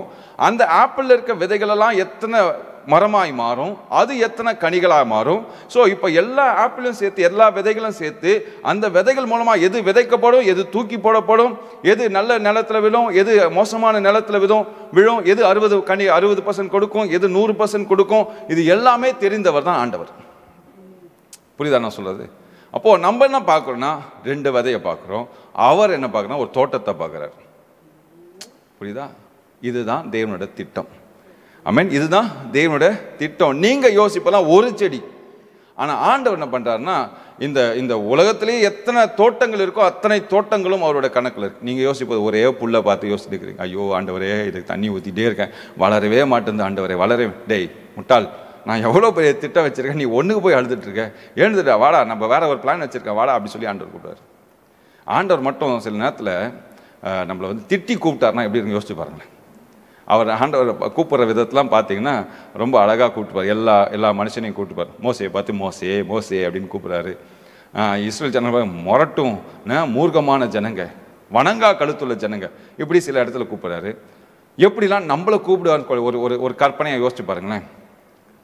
டேய் சோம்பேறி, எவ்வளோ தூங்கிட்டு இருக்கேன், தின்னி பண்டாரம் எவ்வளோ தின்ற, வேலை இல்லை ஜெபிக்காம என்ன பண்ண, தூங்கு மூஞ்சி ஏந்திரி, இப்படிலாம் ஆண்டவர் சொல்லி கூப்பிட்டாருன்னா யோசிச்சு பாருங்க. சுருக்குன்னு உரைக்கும். ஆனால் சில நேரத்தில் ஆண்டவரை இப்படிலாம் சொல்லாதீங்க ஆண்டவரே, ரொம்ப அவமானமாக இருக்கு, இப்படிலாம் நம்ம யோசிப்போம். ஆனால் ஆண்டவர் அப்படி கூப்பிட்ற தேவன் இல்லை. ஆனால் அதை அந்த எந்த குறைகள் இருக்கோ அதை வாக்குகிற தேவன் இல்லை, அவர் நிறைவாய் மாற்றுகிற தேவன். அவன் இடத்துல நம்ம என்ன ஒரு தகப்பனை போல கட்டி எனக்கு ரொம்ப ரொம்ப பிடிச்ச வேதத்தில் ரொம்ப பிடிச்ச ஒரு இடம்னா, அந்த இளையகுமாரன் வருவாங்க பார்த்தீங்களா, இவர் ஓடி போய் கட்டி பிடிச்சி அவனுக்கு அவன் அழுக்காக தான் இருப்பான், பன்னிலேருந்து வந்திருக்காங்க, பன்னி கூட்டத்துலேருந்து வந்திருக்கான், நாற்றம் அடிக்கும். எப்படி யோசிச்சு பாருங்களேன், பன்னி கூட்டத்துலேருந்து வந்தால் எப்படி இருக்கும், கவுச்சி நாற்று அடி வச்சிருக்கோம், அழுகுன நாற்று அடிச்சிருக்கோம், அவன் ட்ரெஸ் எல்லாம் அழுக்காக இருக்கும். இவர் எதையும் யோசிக்க, அவன் ஓடி போய் கழுத்தை கட்டி பிடிச்சி முத்தம் கொடுத்தாருங்க. அதுதான் தேவனுடைய அன்பு. 1 ராஜாக்கள் 19:2. அப்பொழுது எசபேல் எலியாவினிடத்தில் ஆள் அனுப்பி, அவர்களில் ஒவ்வொருவனுடைய பிராணனுக்கு செய்யப்பட்டது போல நான் நாளை இந்நேரத்தில் உன் பிராணனுக்கு செய்யாதே போனால் தேவர்கள் அதற்கு சரியாகவும் அதற்கு அதிகமாகவும் எனக்கு செய்ய கடவர்கள் என்று சொல்ல சொன்னாள். இங்கே எசபேல் சொல்லி ஒரு ஸ்திரியை பார்க்கணும். ரொம்ப பவர்ஃபுல் லேடி, ரொம்ப எல்லாரையும் போட்டு தள்ளுற ஒரு லேடி, கோபமான ஒரு லேடி. இந்த எசபேல் என்ன பண்றா, இந்த தேவ மனுஷன்கிட்ட சொல்றா, நாளைக்கு 24 மணி நேரம் நான் பிளான் போட்டேன், 24 மணி நேரத்தில் உன்னை நான் தூக்கலைன்னா, உன்னை கொல்லலைன்னா என் பேரை மாற்றிக்கிறேன். என்ன அது சொல்ற பாரு, தேவர்கள் அதற்கு சரியாகவும் அதுக்கு அதிகமாகவும் எனக்கு செய்ய கடவார்கள் என்று சொன்னார். யாரு? அவன் அம்மாவோட தேவர்கள். நடக்குமா? நடக்கவே நடக்காது, ஒன்றும் நடக்காது. இந்த மனுஷன் ஒரே ஒரு வார்த்தை தான் வானத்திலிருந்து அக்கினி இறங்குச்சு, ஒரு வார்த்தை சொன்னார். இந்த தேவர்கள் எப்படி பகல்லேருந்து மதியானம் மட்டும் கத்தி கத்தி கத்தி செய்யவே இல்லை. ஆனால் இந்த அம்மாவோட விசுவாசம் பார்த்தீங்களா? சில நேரத்தில் அவிசுவாசிகள் இருக்கிற விசுவாசம் நம்மகிட்ட இல்லை. புரியுதா நான் சொல்றது? ஆண்டவர் அறியாதவங்க விசுவாசம் வச்சிருப்பாங்க, அந்த விசுவாசம் போல நம்மகிட்ட கிடையாது. ரோட்டில் போனால் டபால் டபால் கன்னத்தில் அடிச்சுப்பாங்க, குடிஞ்சு எழுந்திருப்பாங்க, வெக்கம் பார்க்க மாட்டாங்க, எந்த இடத்துல நின்று அவங்க ஜெபம் பண்ணுவாங்க, பிரார்த்தனை பண்ணிப்பாங்க. ட்ரெயினாக இருந்தாலும் சரி, பஸ்ஸாக இருந்தாலும் சரி, துணியை போட்டு முழங்கால் படிக்கிடுவாங்க. இதில் ஒரு கிறிஸ்துவன் ஆண்டவர் எங்கேயாவது அறிக்கை செய்ய முடியுமா? சர்ச்சுக்கு போகிறனாலே பைபிள் தூக்கிட்டு போகிறதுக்கு நம்ம யோசிக்கிறோம். பைபிளை தூக்கிட்டு போகணுமா? அதுக்கு ஒரு பேகை வேறு தேடும், பேக்குள்ளே வச்சு அக்குள்ள வச்சுக்கின்னு நடந்து போவோம். பைபிள் என்னைக்காவது தைரியமாக கையில் எடுத்து போயிருக்கேன். நான் எப்போவுமே ரோட்டில் போகும்போது நான் பைபிளை யாராவது கையில் அப்படி குத்துக்கிட்டு போனாலும் ரொம்ப சந்தோஷமாக பார்க்கும்போதே அந்த காட்சியே ரொம்ப அற்புதமாக இருக்கும். விசேஷமாக சின்ன பிள்ளைகள்லாம் பாருங்கள், சின்ன பிள்ளைங்க நடந்து போகும்போது, ரோட்டில் நடந்து போகும்போது பைபிளை எடுத்துகிட்டு போச்சுன்னா எவ்வளோ சந்தோஷமாக இருக்கும் பாருங்களேன். விசேஷமாக ஊழியர்களுக்கு அது பெரிய ஒரு சந்தோஷம், மகிழ்ச்சி கிடைக்கும். பார்த்தியா நம்ம பிள்ளைங்க போது ரோட்டில் போகும்போது இந்த கிறிஸ்துவ மூஞ்சினாலே தெரிஞ்சிடும். முகத்தை பார்த்தாலே கண்டுபிடிச்சா இது கிறிஸ்துவ பெண்ணுப்பா, கிறிஸ்துவ பையன்பா. அந்த முகத்திலே ஒரு பிரகாசம் இருக்கும். அப்போது அந்த பிரகாசத்தோட அன்போடு கூட தேவன் கொடுத்த அந்த அழகோடு கூட இந்த பைபிளை தூக்கிட்டு போனால் எவ்வளோ அழகாக இருக்கும் யோசிச்சு பாருங்களேன். தயவுசெய்து இதை ட்ரை பண்ணுங்கள். என்ன இப்போ நம்ம பைக்கில் போகிறோம், எல்லாம் போகிறோம். ஸோ அதனால் இருந்தாலும் நடந்து போகும்போது அழகாக பைபிளை எடுத்துகிட்டு போங்க, பைபிளை தைரியமாக எடுத்துகிட்டு போங்க. நான் ஒரு காலத்தில் அசிங்கப்பட்டது தான், இல்லைன்னு நான் சொல்ல மாட்டேன். பைபிளை தூக்கிட்டு போகணுமா வேணாம். நான் டிஃபன் பாக்ஸ் தூக்கிட்டு போகிறதுக்கு அசைக்கப்பட்டவன். நான் எங்கள் வீட்டில் ஞாபகம் இருக்குமான்னு தெரியாது, பேகு தூக்கிட்டு போகிறதுக்கு அசிங்கப்பட்டேன். ஸ்கூலுக்கு போனால் ஒரே ஒரு நோட்டு, அதுவும் இடுப்பில் சொல்லிவிடுவேன், தெரியவே தெரியாது. டிஃபன் பாக்ஸு இவ்வளோண்டு தான் இருக்கும். டிஃபன் பாக்ஸ் என் பாக்கெட்டுக்குள்ளே போய்டும். டிஃபன் பாக்ஸ் எடுத்துகிட்டு போவேன். இப்படி தான் ஜாலியாக கையை வீசிட்டு தான் போவேன் ஸ்கூலுக்கு. எப்போ 10th படிக்கும் போதே என்ன. ஸோ அப்போது பைபிளை தூக்கத்துக்கு வைக்கப்பட்டிருப்பான்ல, வைக்கப்பட்டேன் தான். ஆனால் ஒரு பாயிண்ட்டுக்கு அப்புறம் டேய் தூக்கி தான் ஆகணும்னு சொல்லி என் கையில் கொடுத்துட்டார். வேறு வழி கிடையாது, தூக்கணும். இன்றைக்கி தூக்குறேன், சந்தோஷமாக தூக்குறேன். இப்போ கூட நான் பார்த்தீங்கன்னா நீங்கள் நல்லா வாட்ச் பண்ணிங்கன்னா உங்களுக்கு தெரியும், என்னோடய மெசேஜ் எல்லாம் இது போல் டேபில் தான் இருக்கும். ஆனாலும் நம்ம டேபில் யூஸ் பண்ணாலும் சரி, பைபிள் இங்கே தான் இருக்கும். நீங்கள் எப்போனா நீங்கள் பழைய மெசேஜ் கூட சர்ச் பண்ணி பாருங்கள், பைபிள் இந்த இடத்துல இல்லாமல் நான் மெசேஜ் கொடுத்ததே கிடையாது. இல்லாமல் கொடுக்கலாம். ஏன்னா நம்ம எல்லாமே இங்கே பைபிளோட வசனங்கள்லாம் டேபில் இருக்குது, பைபிளே இன்ஸ்டால் பண்ணி வச்சுருக்கேன். அப்போ ஏன் யூஸ் பண்ணல, ஏன் எடுத்துகிட்டு வரேன்னா அதுக்கான ஒரு கனம், அந்த வார்த்தை மேலே இருக்க ஒரு நம்பிக்கை. ஸோ இந்த பொம்பளை என்ன பண்ணுறான்னா 24 மணி நேரத்துக்குள்ளே ஒரு கட்டளை போடுறான். இந்த மனுஷன் என்ன பண்ணுறாரு, தீர்க்கதரிசி எலியா என்ன பண்ணுறாருன்னா போயிட்டு, ஆண்டவரே எனக்கு சாவை கொடுங்க, ஆண்டவரே சாவை விரும்புகிற ஆண்டவரே, இந்த பொம்பளை எனக்கு எதிராக வரா, எப்பா இப்போ தான்ப்பா பெரிய ஒரு டாஸ்க்கை முடிச்சுட்டு வந்திருக்கேன். பல சூழ்நிலையில் ஆண்டவரோட திட்டத்தை புரிந்து கொள்ளாமல் நாமளும் இதே போல் முட்டாள்தனமான ஜபங்களை ஜபிக்கிறோம். இந்த மனுஷன் ஒரே ஒரு இடத்துல அந்த இடத்துல நின்று ஆண்டவரே அக்கினியை இறக்குங்கன்னா ஆண்டவரே அக்கினியை இறக்கியிருப்பார். எசபேலோட சேனையே முழுமையாய் முறிந்து போயிருக்கும். அந்த விசுவாசம் இல்லாமல் இவர் என்ன பண்ணிட்டார்னா பயந்து போய் ஆண்டவரே சாவை விரும்புகிற ஆண்டவரே. கடைசியில் யார் ஒரு திட்டம் நிறைவேறிச்சு, கர்த்தருடைய திட்டம் நிறைவேறிச்சு. இப்போ 24 மணி நேரத்தில் ஒரு கொன்னாலா?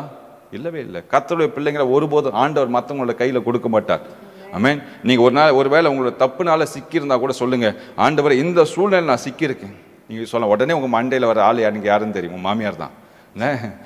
இந்த பொம்பளைகிட்ட என்னை மாட்டி விட்டீங்களா ஆண்டவரை அப்படி சொல்லி தயவுசெய்து அப்படி யோசிக்காது. ஆண்டவர் சொல்லு, ஆண்டவரை அவங்களாம் ஆசீர்வதிங்க ஆண்டவரை, என் குடும்பம் சந்தோஷமாக மாறட்டும் அப்படி சொல்லி ஜெபிங்க. எப்படி ஜெபிப்போம்? எல்லாமே நன்மையாக ஜெபிப்போம். யாரையும் வன்மத்தை கக்க வேண்டாம், யார் மேலே எரிச்சல் அடைய வேண்டாம், யார் மேலே எதுவும் சொல்ல வேண்டாம். நம்ம என்ன சொல்லணும், ஆண்டவர் என்னை சுற்றி இருக்க ஜனங்களாம் ஆசீர்வாதமாக மாட்டோம், அப்போ நானும் ஆசீர்வாதமாக மாறும்.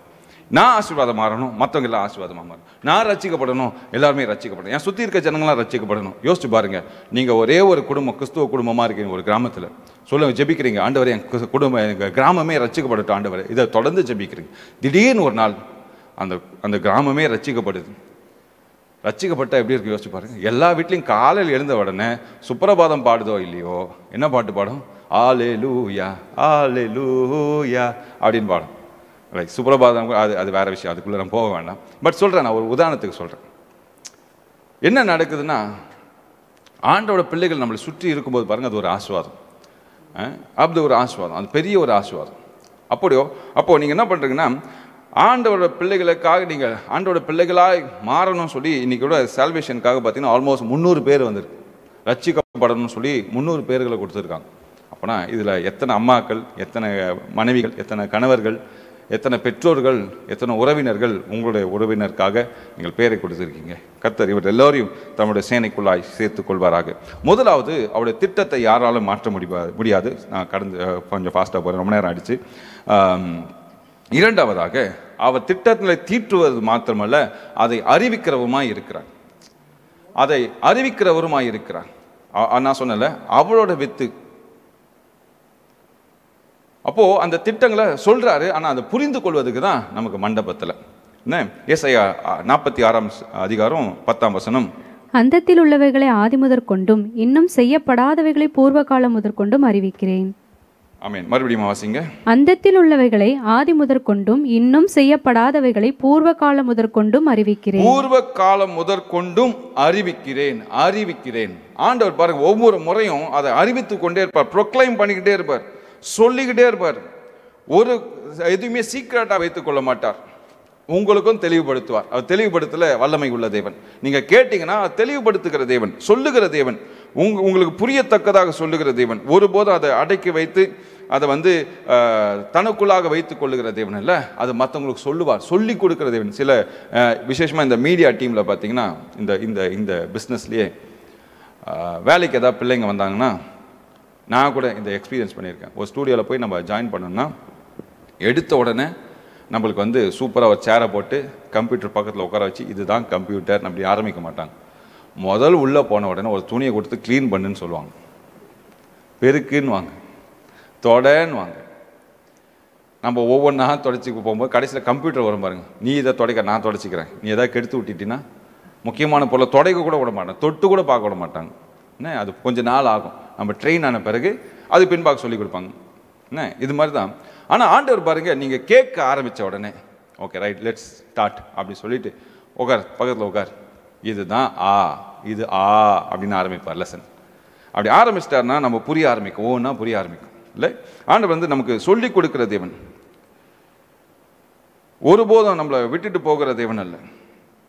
ஆபிரகாமுக்கு ஆண்டவர் சொல்லுகிறார், சொல்லிட்டு பார்த்தீங்கன்னா 100 வயதில் அதை நிறைவேற்றி முடிக்கிறார். சொல்லிடுவார், ஆனால் அது தாமதமாகும். இந்த தாமதமாகும் போது தான் நம்ம சொன்னது, அவர் சொல்லி கொடுத்தெல்லாம் மறந்து போயிடும்.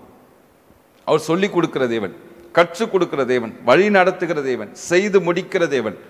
ஆனால் நம்மளால காத்திருக்க முடியாது. இந்த காத்திருக்க முடியாத நேரத்தில் என்னன்னா, அந்த வாக்கு தத்தத்தையே மறந்துடுவோம். என்ன சொன்னார் அவர்? நான் கஷ்டப்பட்டுட்டு தான் இருக்கேன், அவர் எங்கே போயிட்டார், இருக்காரா இல்லையா?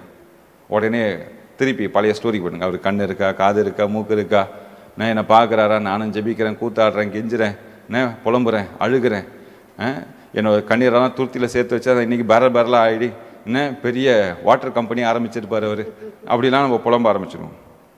அவர் சொல்லிட்டார்னா செய்து முடிப்பார். ஐ மீன், அவர் அறிவிக்கிற தேவன். மூன்றாவது, ஏசாயா 46ஆம் அதிகாரம் 11ஆம் வசனம், உராய்ஞ்சுகிற ஒரு பச்சையை கிழக்கிலிருந்தும் என் ஆலோசனையை நிறைவேற்றும் மனுஷனை தூர தேசத்திலிருந்தும் வரவழைக்கிறவராய் இருக்கிறேன். அதை சொன்னேன், அதை நிறைவேற்றுவேன், அதை திட்டம் பண்ணினேன், அதை செய்து முடிப்பேன். நல்லா கவனிங்க, அதை சொன்னேன், அதை நிறைவேற்றுவேன், அதை திட்டம் பண்ணினேன், அதை செய்து முடிப்பேன். நல்லா கவனிங்க, அதை சொல்லுகிறார், அதை நிறைவேற்றுகிறார், அதை நிறைவேற்றுவார், அதை திட்டம் பண்ணுவார், திட்டம் தீட்டி அழகா ஸ்கெட்சு போட்டு அதை செய்தும் முடிப்பார். உங்களோட வாழ்க்கையில் ஆண்டவர் பலவிதமான அற்புதங்களை சொல்லியிருக்கலாம், வாக்குத்தத்தங்களை சொல்லியிருக்கலாம், முன்னுரைத்து இருக்கலாம், தீர்க்கதரிசனமா உங்களோட கூட பேசியிருக்கலாம், வசனத்தினாலே உங்களோட பேசியிருக்கலாம், பலவித இடத்துல ஆண்டவர் வல்லமையாய் உங்களோடு கூட ரகசியங்களை சொல்லியிருக்கலாம். ஆனாலும் பல நேரங்களில் அவர் செய்வாரான்னு சொல்லி காத்திருக்கிறோம். நான் இன்னைக்கு சொல்றேன், உங்க மேல வைத்த அந்த வாக்குத்தத்தம் 100% நிறைவேறி முடியும். அல்லேலூயா. ஏனென்றால் அவர் செய்து முடிக்கிறவர், நிறைவேற்றி முடிப்பார், முடிக்காம போக மாட்டார். ஒருவேளை அந்த திட்டத்தை நீங்க தப்பா புரிஞ்சுக்கிட்டீங்களா, அந்த திட்டம் உங்களுக்கா இல்லையா, உங்ககிட்ட தான் பேசினாரா? இது போல் சந்தேகங்கள் வரும். சந்தேகங்கள் வர்றது நல்லது.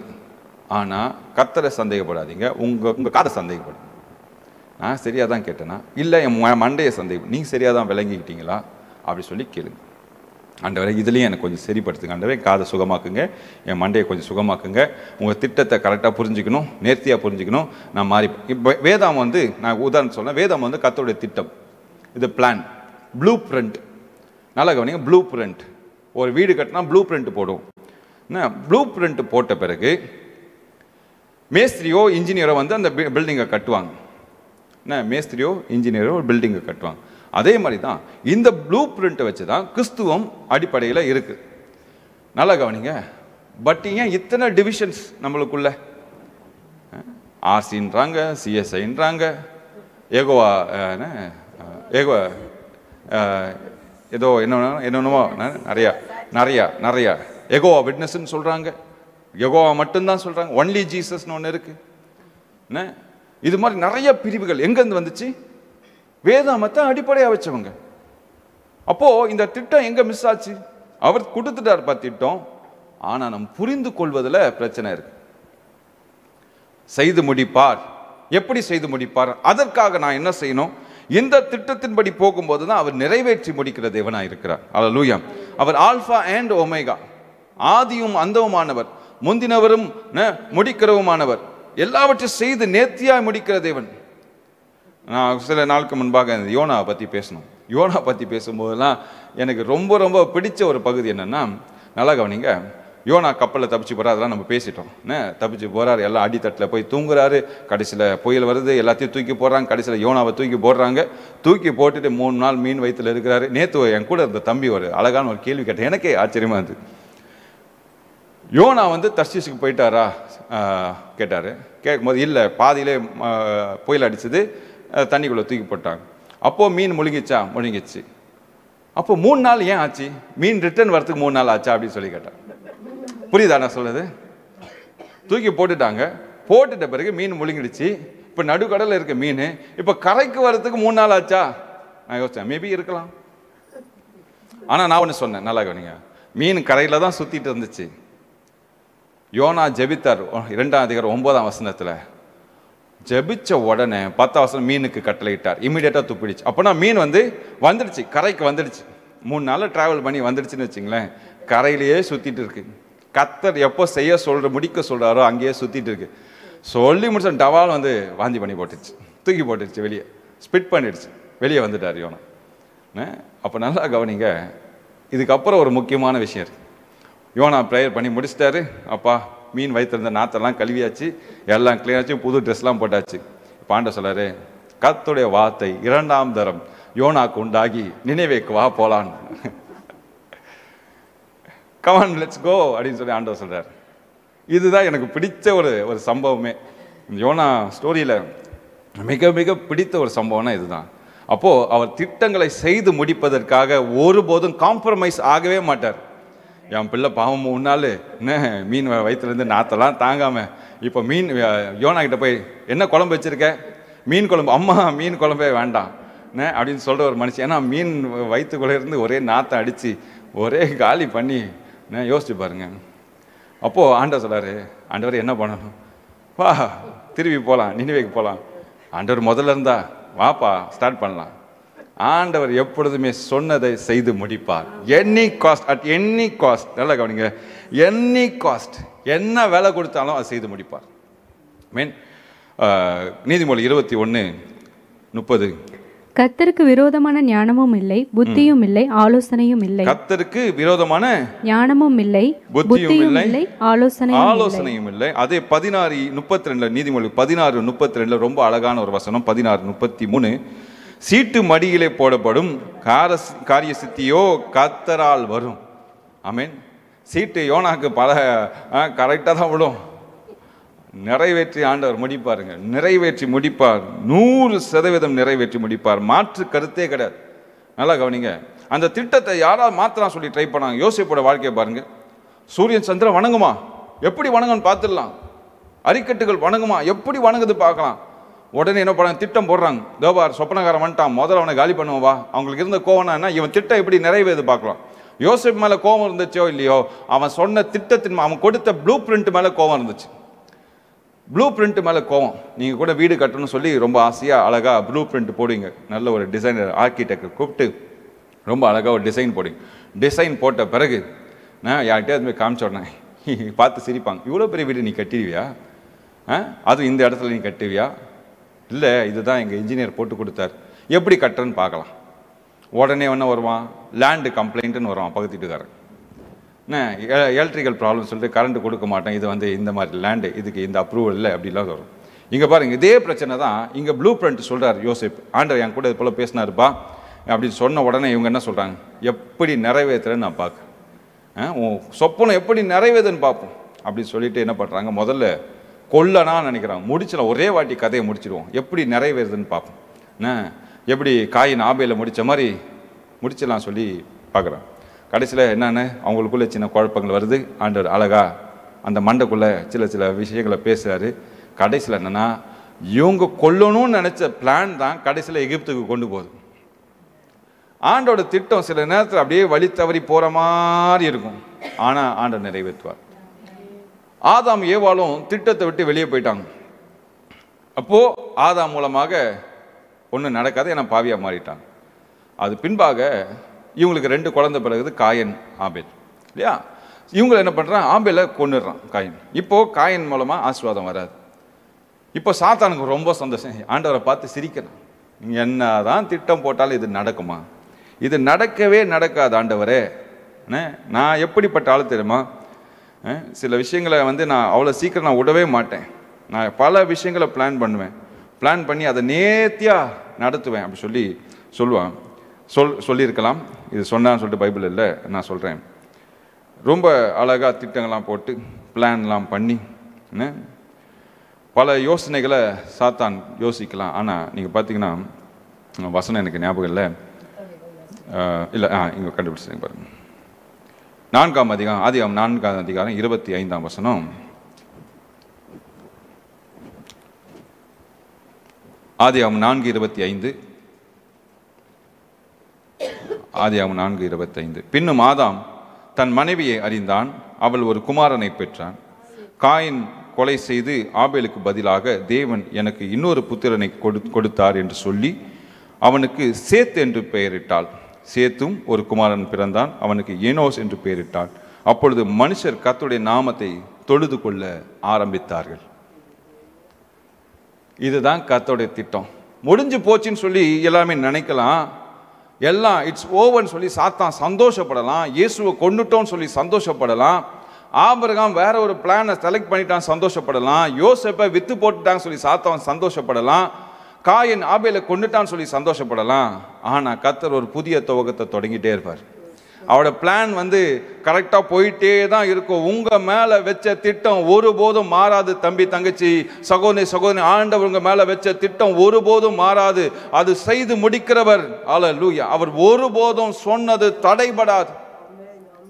அவர் சொன்னது ஒருபோதும் தடைபடாது.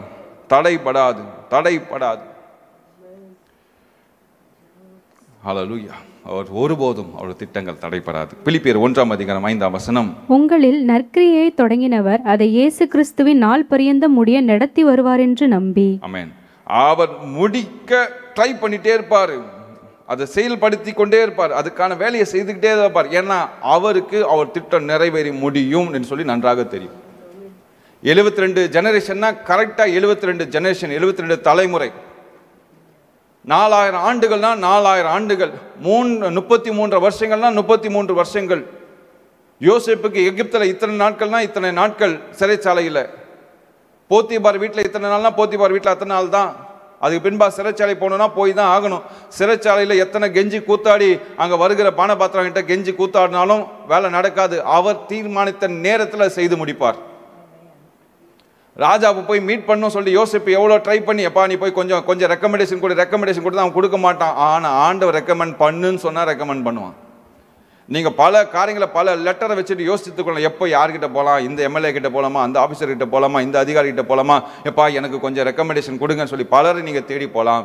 ஆனால் உங்களுக்கு ரெக்கமெண்டேஷன் அவர்கிட்ட வந்தால் தான் யாராக இருந்தாலும் உலகத்தில் உங்களுக்கு உதவி செய்வாங்க, இல்லைன்னா செய்ய மாட்டாங்க.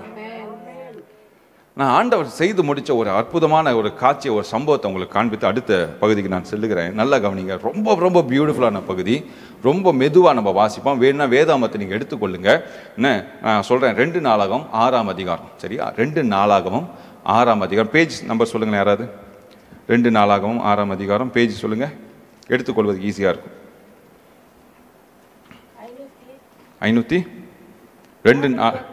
2 நாளாகமம் 6ஆம் அதிகாரம் 541 49. ஓகே, ரைட், எடுத்துட்டீங்களா? இப்போ பாருங்க, 2 நாளாகமும் 6. இதை நான் சொல்லும் போதே உங்கள் இமேஜினேஷனில் கொண்டு வரணும். ஆண்டவர் எப்படி செய்து முடிப்பார்னு சொல்லிப்பார். ரொம்ப ரொம்ப அழகான ஒரு சம்பவம். நான் இதை படிக்கும் போதே என் உடம்புலாம் அப்படியே புல்லரிச்சது. இந்த உங்களுக்கு காண்பிக்கிறேன் பாருங்க. 2 நாளாகமம் 6ஆம் அதிகாரம் 4ஆம் வசனம்.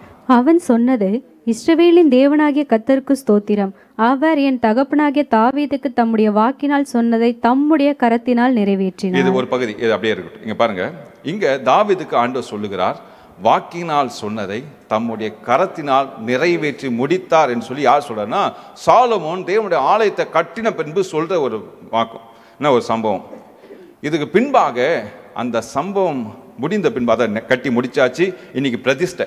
என்ன பிரதிஷ்டை நடக்கும்போது 2 நாளாகவும் 7ஆம், அது அடுத்த அதிகாரம் 7ஆம் அதிகாரம். இப்போ ரொம்ப பொறுமையா அழகா நிதானிச்சு நம்ம வாசிக்க போறோம். 2 நாளாகவும் 7ஆம் அதிகாரம் 1லேருந்து தொடர்ச்சியாக வாசிச்சா நிறைய நேரம் இல்லாதனால 3 வசனங்களை நான் வாசிக்கிறேன்.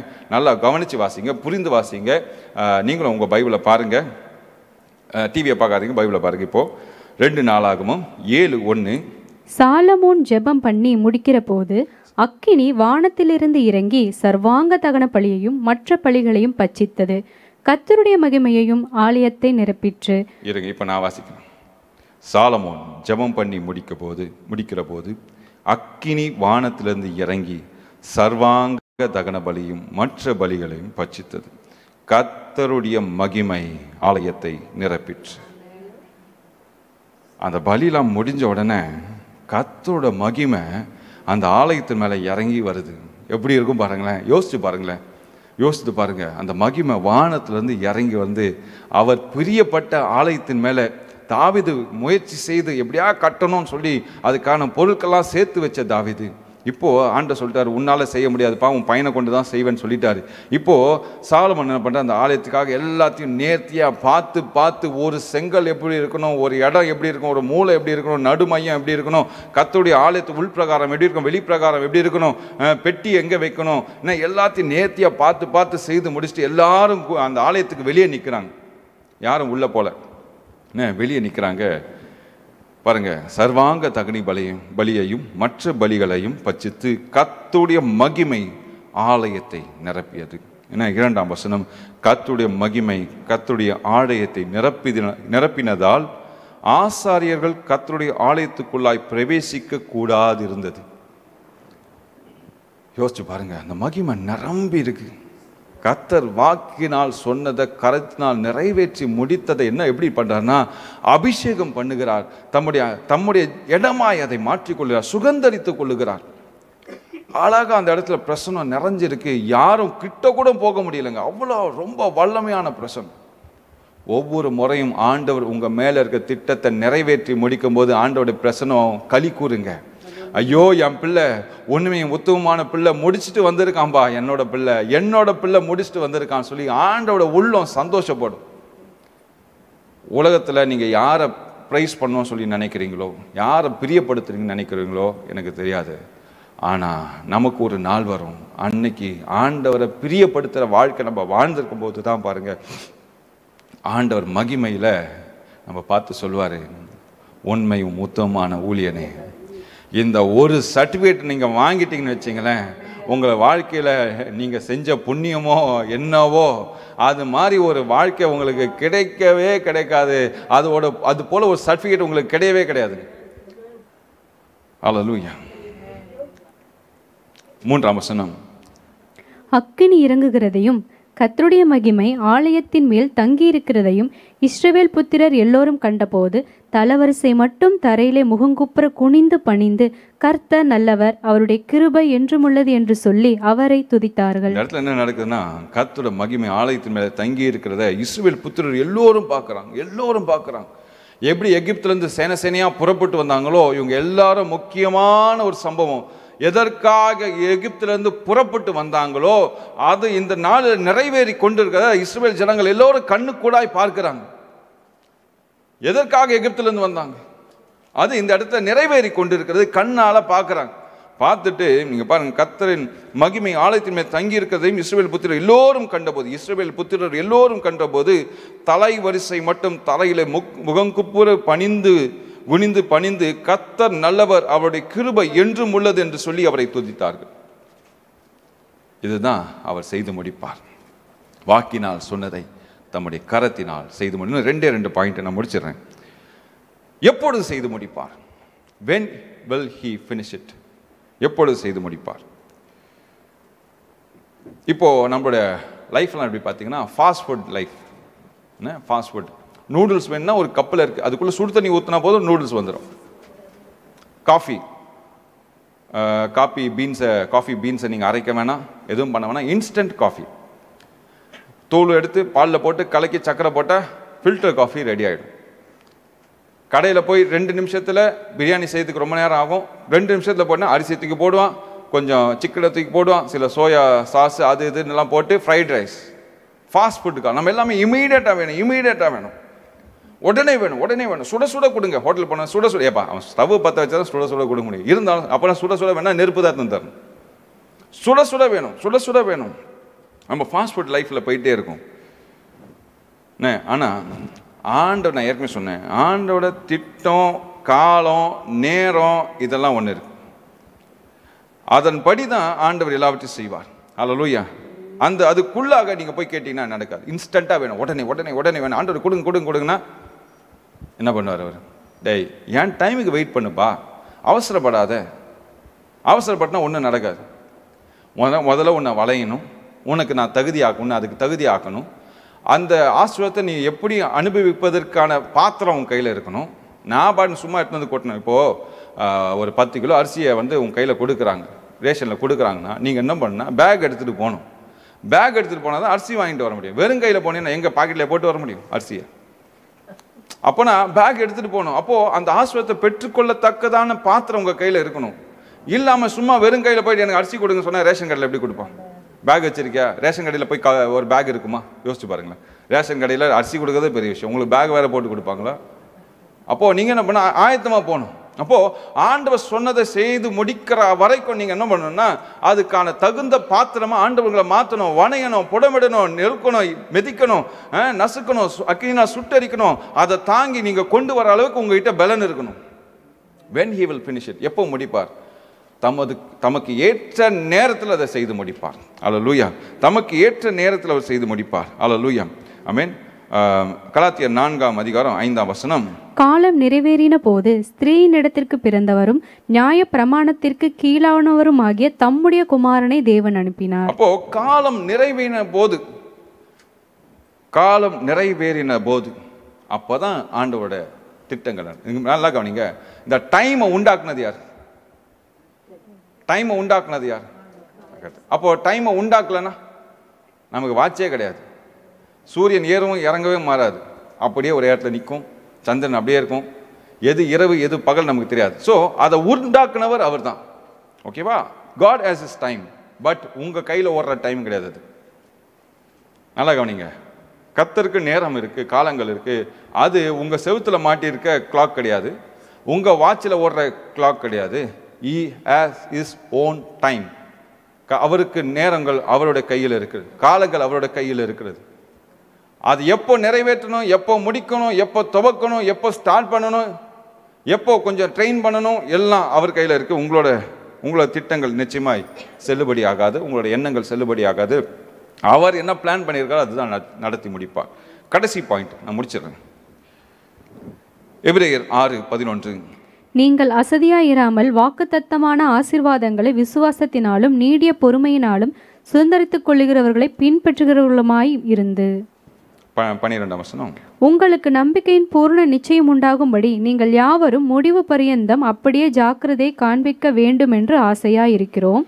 ஆபிரகாமுக்கு தேவன் வாக்குத்தத்தம் பண்ணின போது, இப்போ என்னன்னா ஒரு விஷயம் நம்ம கத்துக்கணும்னா டீச்சர் தான் நமக்கு சொல்லிக் கொடுக்கணும், அப்படி தானே? எந்த விஷயமா இருந்தால் சரி. நல்லொழுக்கத்தில் யார் சொல்லிப்பா? அம்மா சொல்லிக் கொடுப்பாங்க. தமிழ் யாருக்கு சொல்லிக் கொடுத்தா? அம்மா, அப்பா. தாய் மொழின்னு எதுக்கு சொல்கிறாங்க? ஒருத்தங்கிட்ட இருந்து நம்ம கற்றுக்குறோம். அப்போது இந்த விசுவாசம் வரும்போது தான் when he will finish it அப்படி சொல்லி நம்ம கேட்டோன்னா, what he needs us from us to finish it. எது ஆண்டவர் நம்மகிட்ட எதிர்பார்க்குது? 5ஆம் குறிப்பு வந்து ஆண்டவர் நம்மகிட்ட எதிர்பார்ப்பது என்ன? அவர் முடிப்பதற்கு நம்மகிட்ட ஆண்டவர் எதிர்பார்ப்பது என்ன அப்படின்னா, முக்கியமானது விசுவாசம். ஓகேவா? விசுவாசத்துக்கு கூட இன்னொன்னே ஆண்டவர் எதிர்பார்க்கிறார். ஆண்டவர் சொன்னதை நிறைவேற்றி முடிக்கணும்னா, வாக்கினால் சொன்னதை கரத்தினால் செய்து முடிக்கணும்னா, நல்லா கவனிங்க, வாக்கினால் சொன்னதை கரத்தினால் செய்து முடிக்கணும். தாவீது அவசரப்பட்டு தான் முடிச்சிருக்க மாட்டார். ஏன்னா ஆண்டவருக்கு தெரியும் இது சாலமோன் தான் முடிக்கணும்னு சொல்லி ஆண்டவருக்கு தெரியும். தாவீதுக்கு வாக்குத்தத்தமாய் கொடுத்தார், அதுக்கான எல்லா வசதி வாய்ப்புகளை ஏற்படுத்தி கொண்டே இருந்தாங்க. ஆனால் முடித்தது யாருன்னா சாலமோன் கையினால் அது முடியுது. அப்போது ஆண்டவர் நம்மக்கிட்ட என்ன எதிர்பார்க்கிறான்னு சொல்லி நீங்கள் பார்த்தீங்கன்னா, விசுவாசம் கம்பல்சரியாக வேணும். ஆனால் அதோடு கூட இன்னொன்று இருக்குது. ஸோ இப்போ நான் ஏற்கனவே சொன்னேன், ஒரு டீச்சர்கிட்ட தான் நம்ம கற்றுக்க முடியும். அந்த டீச்சர் யார்? விசுவாசத்தின் தகப்பன் யார்? விசுவாசத்தின் தகப்பன் யார்? ஆபிரகாம். அப்போது ஆபிரகாம் கிட்ட தானே போய் நம்ம கற்றுக்கணும். ஆபிரகாம் எப்படி அந்த விசுவாசத்தை எதனால அந்த பேர் அவருக்கு வந்துச்சு?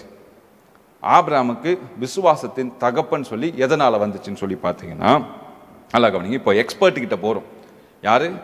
ஆபிரகாம் வந்து ஃபெய்த்தில் எக்ஸ்பர்ட், விசுவாசத்தில் பெரியவர், அவர் தான் தகப்பன். என்ன, இப்போ தகப்பன்கிட்ட போய் நம்ம பார்க்க போகிறோம். அவர் எப்படி இந்த விசுவாசத்தை பெற்றுக்கொண்டார், இந்த ஃபெய்த் எப்படி அவருக்கு உள்ளத்துக்குள்ளாக வந்ததுன்னு சொல்லி பார்ப்போம். 13ஆம் வசனம். ஆபிரகாமுக்கு தேவன் வாக்குத்தத்தம் பண்ணின போது ஆணையிடும்படி தம்மிலும் பெரியவர் ஒருவரும் இல்லாதபடினாலே தமது பேரிலே தானே ஆணையிட்டு, நிச்சயமாக நான் உன்னை ஆசீர்வதிக்கவே ஆசீர்வதித்து உன்னை பெருகவே பெருக பண்ணுவேன் என்றார். 15ஆம் வசனம் நல்லா கவனிங்க. அந்தபடியே அவன் பொறுமையாய் காத்திருந்து வாக்குத்தத்தம் பண்ணப்பட்டதை பெற்றான். என்னது மறுபடியும் வாசிங்க. அந்தபடியே அவன் பொறுமையாய் காத்திருந்து வாக்குத்தத்தம் பண்ணப்பட்டதை பெற்றான். நான் ஏற்கனவே சொன்னல, நம்ம என்ன பண்றோம்? ஃபாஸ்ட் ஃபுட் காலத்துல இருக்கிறோம். ஆண்டவர் சொல்லிட்டாருன்னா, வாக்குத்தத்தம் கொடுத்துட்டா, ஆண்டவரை சூடா இருக்கிறதுக்குள்ள ஆறி போறதுக்குள்ள கொடுத்துருங்க. ஆண்டவர் ஆறி போறதுக்குள்ள கொடுத்துருங்க. அப்போ ஆபிரகாம் எப்படி பெற்றுக்கொண்டார்னா, நான் பல முறை இந்த ஒரு செய்தியில கூட நான் சொல்லியிருக்கேன். எப்படி ஆபிரகாம் பெற்றுக்கொண்டார்னா, இப்போ நேரம் இல்லைன்னா நான் சுருக்கமாக சொல்கிறேன். ஆண்டவர் வந்து 75 வயதில் ஆபிரகாம் கிட்ட சொல்கிறார். சொல்லிட்டு அது பின்பாக பார்த்தீங்கன்னா எத்தனையோ நாடுகள் ட்ராவல் பண்ணுறாங்க.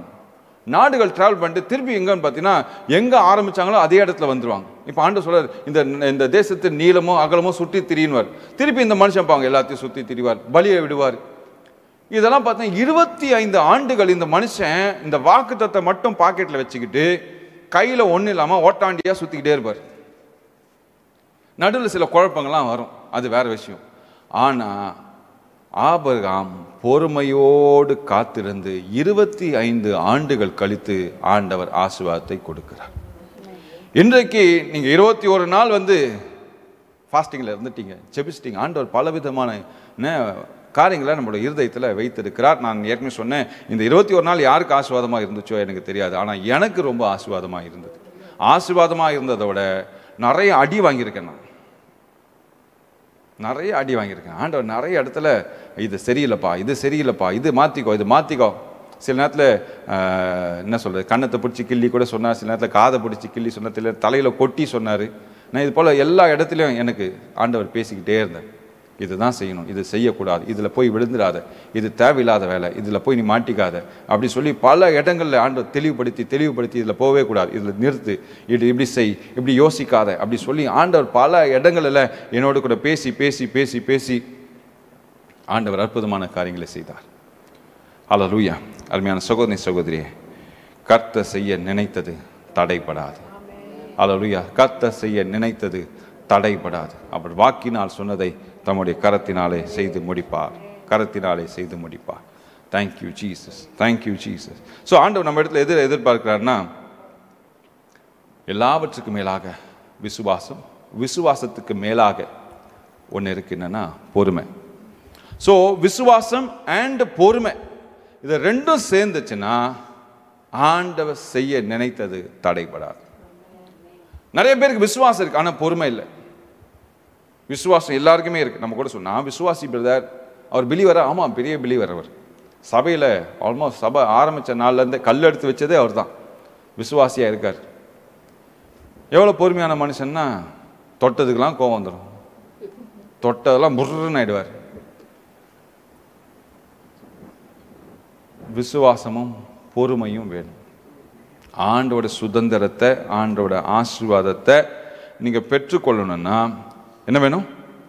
பொறுமை வேணும், பொறுமை வேணும். பிரசங்கி 3:1 நம்ம வாசிக்கிறோம், ஒவ்வொன்றுக்கும் ஒவ்வொரு காலம் உண்டு, வானத்தின் கீழே இருக்கிற ஒவ்வொருக்கும் காரியத்துக்கும் ஒவ்வொரு சமயம் உண்டு. அல்லேலூயா, ஆமென். கர்த்தர் நேர்த்தியாக அழகாக எல்லாவற்றையும் செய்து முடிக்கிற தேவனாக இருக்கிறார். அதன் காலத்தில் அவர் செய்து முடிச்சிருவார்ப்பா. அவர் சொன்னது எல்லாத்தையும் செய்து முடிப்பார், நேர்த்தியாய் முடிப்பார். எந்த குறையும் வராதுங்க உங்க வாழ்க்கையில. நிச்சயமா சொல்றேன், அவர் உங்களுக்கு இந்த 21 நாள்ல வாக்குத்தத்தமா பேசினாரா, இது ஒருபோதும் தடைபடாது. விசுவாசிங்க, அதோடு கூட பொறுமையா காத்துருங்க. சிலருக்கு ஆண்டவர் வாக்குத்தத்தம் கொடுத்தா ஏன் நடக்கல, நடக்கும். வெயிட் பண்ணு. யோனா வா, 3 நாள் முடிஞ்சிச்சின்னு இல்லை, வா போலாம். இப்போ நீங்க 21 நாள் முடிஞ்சிச்சின்னு சொல்லி விடாதீங்க, ஆண்டவர் திருப்பி நடத்துவார். சிலருக்கு 21 நாளுக்குள்ள முடிஞ்சிருக்கும். சில நேரம் ஃபர்ஸ்ட் நாளே, நான் சொன்னல ஃபர்ஸ்ட் நாளே ஒருத்தங்க அற்புதம் பெற்றுட்டாங்க. நான் சொன்னேன் பெரிய தேவையோடு கூட இருந்தாங்க. பிரதர், நான் ஃபர்ஸ்ட் நாளே எனக்கு வேண்டிய பணம் எல்லாம் கிடைச்சிச்சு பிரதர் அப்படின்னு சொன்னாங்க. முதல் நாளே முடிஞ்சிருக்கலாம்.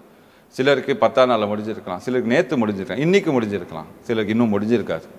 நீங்கள் கேட்கலாம், ஏன் பிரதர் முடியலை? நான் விசுவாசத்தோட பார்ட்டிசிபேட் பண்ணலை. விசுவாசத்தோட பார்ட்டிசிபேட் பண்ணீங்க, இப்போ பொறுங்க. ஆண்டவர் சொல்றார் யோனா கிட்ட, வா 2வது தடவை வா போகலாம். ஆண்டவர் உங்ககிட்டையும் சொல்கிறார், let's do it again, will start again. Hallelujah. இயேசுவாமி சொன்னது போல, யோவான் 19:30 இயேசு காடியை வாங்கின பின்பு முடிந்தது என்று சொல்லி தலையை சாய்த்து ஆவியை ஒப்பு கொடுத்தார். அது இங்கிலீஷில் அழகாக இருக்கும். When he received the drink, Jesus said, it is finished. It is finished. ஆண்டவர் சொல்ல, உங்கள் வாழ்க்கையில் கூட உன்னோட சாபங்கள் முடிஞ்சிருச்சுப்பா, உங்களோட வேதனைகள் எல்லாம் முடிஞ்சிருச்சு, உன்னோட அக்கிரமங்கள் எல்லாம் நான் முடிச்சிட்டேன், நீ செஞ்ச தப்பெல்லாம் நான் மன்னிச்சிட்டேன், எல்லாம் முடிஞ்சிருச்சு. இப்போ நான் உன்னை ட்ரெயின் பண்ண போகிறேன், ஒரு புது கிறிஸ்துவனாக உன்னை மாற்ற போகிறேன், ஒரு புது சிருஷ்டியாகி மாற்ற போகிறேன். ட்ரைனிங் பீரியட்லாம் முடிஞ்சிருச்சு. இன்னைக்கு 21ஆம் நாள் கிராஜுவேஷன் எக்ஸாம் டே. இன்னைக்கு எக்ஸாமும் நல்லா எழுதிட்டோம். எத்தனை பேர் எக்ஸாம் நல்லா இருந்துச்சு? இன்னைக்கு பிரியாணி எப்படி இருந்துச்சு? நல்லா இருந்துச்சு. ஓகே, சாப்பிட்டு முடிச்சிட்டோம். கொஞ்ச நேரத்தில் கை கழுவ போகிறோம், சரியா? இப்போ கையை கழுவிட்டு வேலையை ஆரம்பிக்க போகிறோம். என்ன வேலை? அவர் சொல்கிற வேலையை துவங்க போகிறோம். அவர் சொன்ன வேலையை துவங்க போகிறோம். அல்லேலூயா, அல்லேலூயா. 24 24:13 முடிவு பரியந்தமும் நிலை நிற்பவனே ரட்சிக்கப்படுவான். நேற்று பார்த்தோம்ல, முடிவு பரியந்தமும் நிலை நிற்பவனே ரட்சிக்கப்படுவான். அப்போ 21 நாள் முடிஞ்சிச்சு, ஆண்டவர் எனக்கு உதவி செய்யல, போயா பைபிளாது அப்படி சொல்லி தூக்கி போட்டிங்கன்னு வச்சுங்களேன், என்ன யூஸ்? ட்ரைனிங் பீரியட் முடிஞ்சிருக்கு. இனிமேல் தான் புது கம்பெனியில் போய் சேரணும், அங்கே ஒரு ட்ரைனிங் இருக்கும். எல்லாம் முடிச்சிட்டு பிறகு தான் சம்பளம் கையில் வரும். எடுத்த உடனே சம்பளம் கொடுப்பாங்களா யாராவது? 1 மாதம் முடிச்ச உடனே தானே சம்பளம் கொடுப்பாங்க. முதல்ல சம்பளம் வாங்கிட்டு அட்வான்ஸை கொடுத்து அவங்களுக்கு வேலை வாங்குவாங்க. அட்வான்ஸ் எது கொடுப்பாங்க? ஏதாவது பொருள் வாங்கினோன்னா எல்லாத்தையும் முடிக்கிறதுக்காக கொஞ்சம் அட்வான்ஸ் கொடுப்பாங்க. முழு காசை வாங்கிட்டு வேலையை யாராவது செய்ய சொல்லுவாங்களா? அதே போல தான் இன்றைக்கு ஆண்டவர் நம்மோடு கூட பேசியிருக்கிறார். இருக்கிற இடங்களில் கண்களை மூடி கொஞ்ச நேரம் ஆண்டோடைய சமூகத்தில் காத்திருக்க போகிறோம். ரொம்ப பசிச்சுதான் ஓடி போய் சாப்பிட்ருங்க. இல்லை, முடிவு பரியந்தம் நான் முடிச்சுட்டு போகிறேன் பிரதர் அப்படின்னு சொன்னீங்கன்னா கொஞ்ச நேரம், இன்னும் கடைசி ஃபியூ மினிட்ஸ் ஆண்டோட சமூகத்தில். சங்கீதம் 139:23 தேவனே, என்னை ஆராய்ந்து என் இருதயத்தை அறிந்து கொள்ளும், என்னை சோதித்து என் சிந்தனைகளை அறிந்து கொள்ளும். எல்லாரும் இணைந்து சொல்லுவோமா?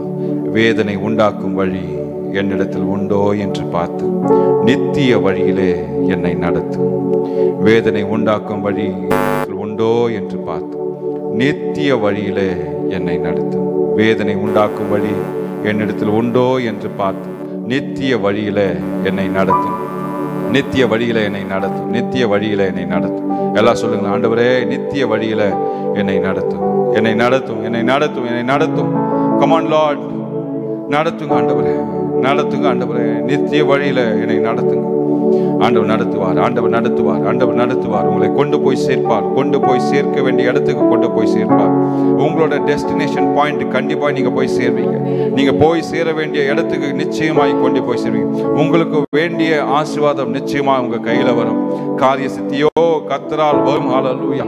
நிச்சயமாய் வரும், நிச்சயமாய் வரும், ஏற்ற வேளையில் வரும். ஹல்லேலூயா, ஹல்லேலூயா. பலிபீடத்தில் என்னை பரனே படைக்கிறேனே இந்த வேளை, அடியேனை திருச்சித்தம் போல ஆண்டு நடத்திடுவி. பலிபீடத்தில் என்னை பரனே படைக்கிறேனே இந்த வேளை,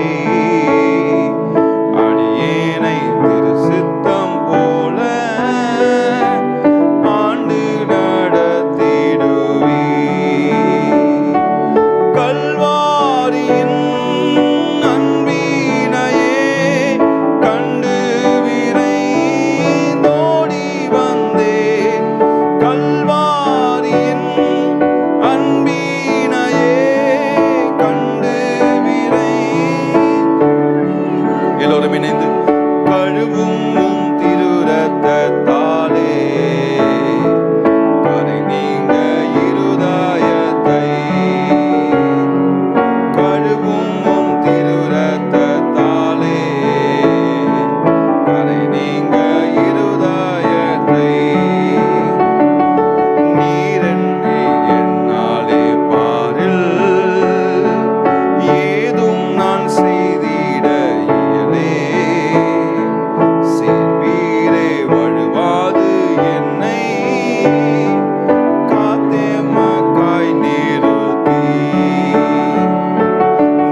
என்னில் சாம்பலாய் மாறு.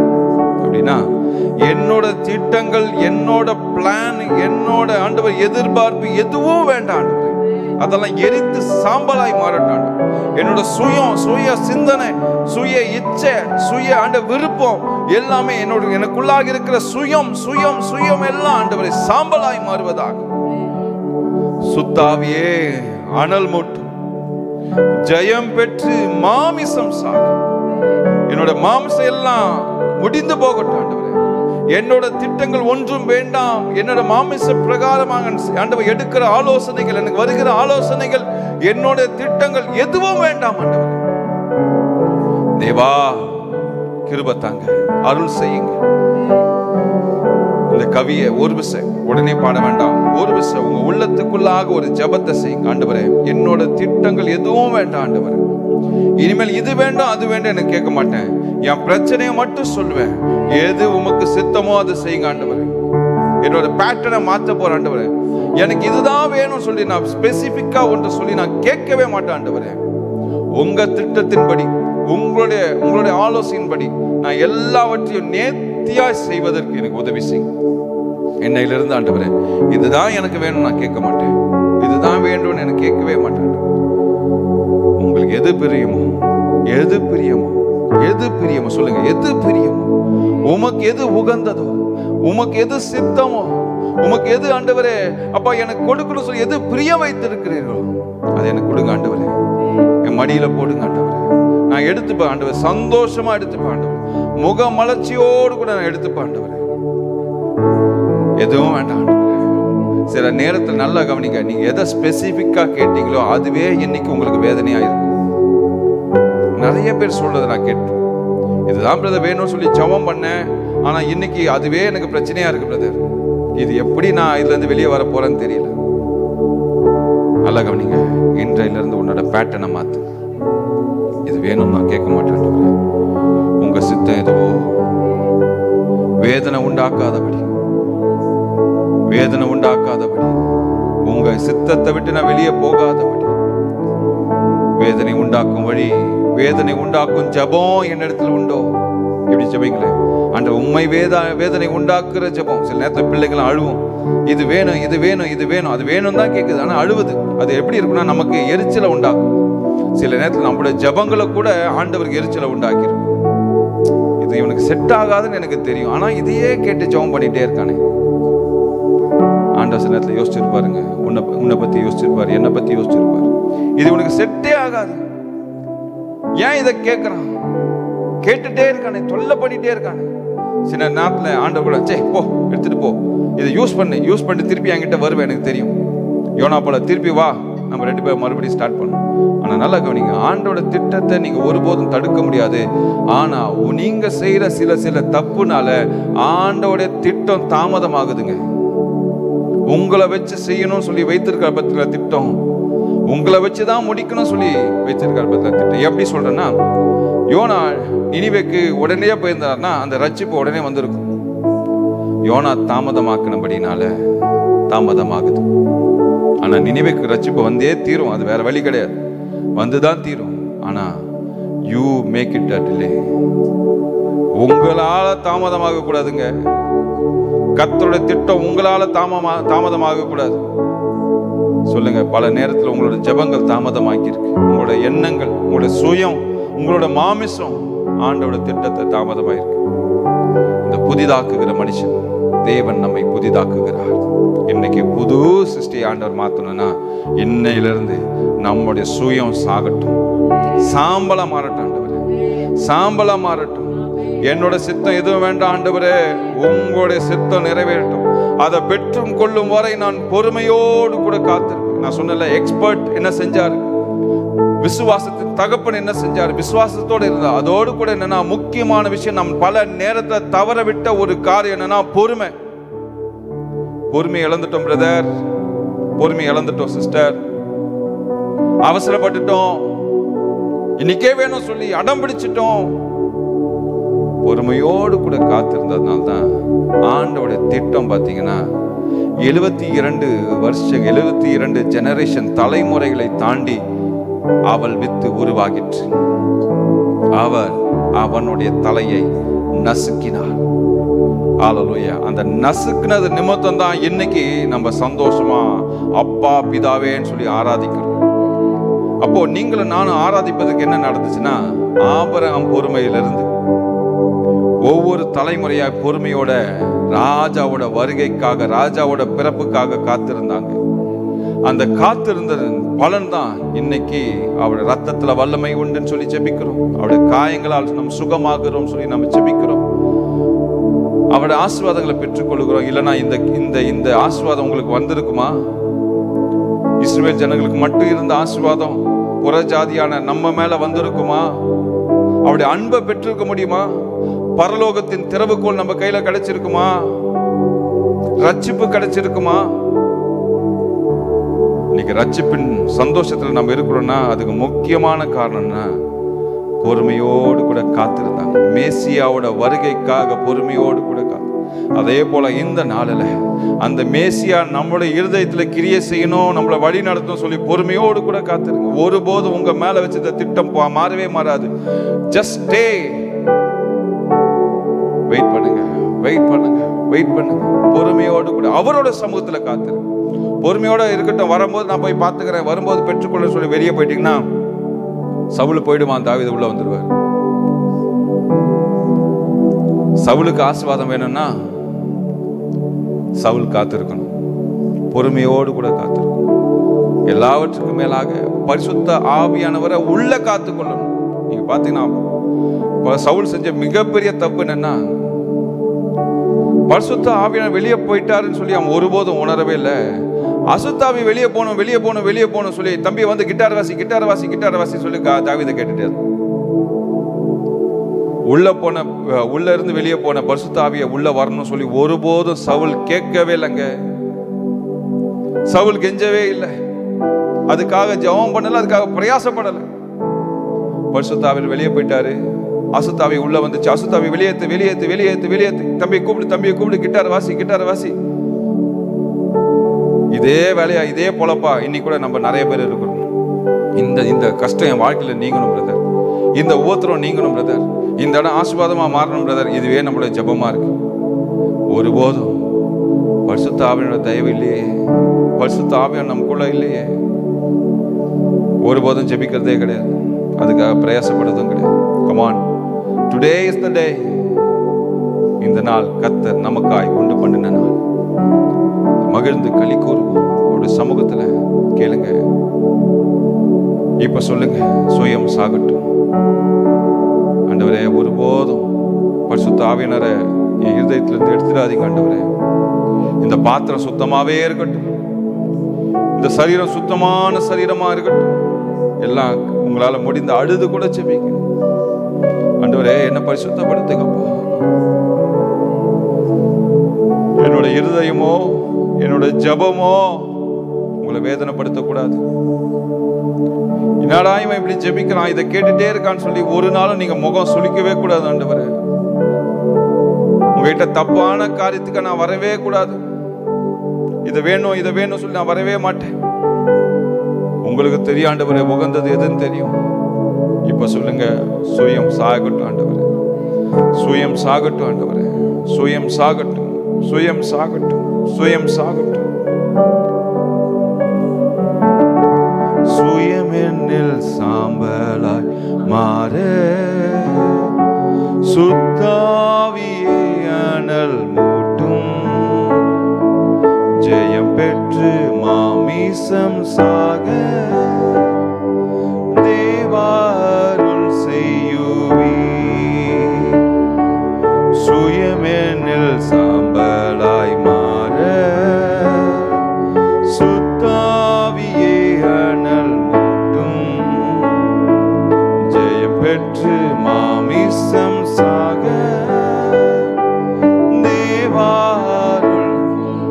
இரு கரங்களை உயர்த்தி, ஓ கல்வாரியின் அன்பினையே கண்டு விரை தோடி வந்தேன். கல்வாரியின் அன்பினையே கண்டு விரை தோடி வந்தேன்.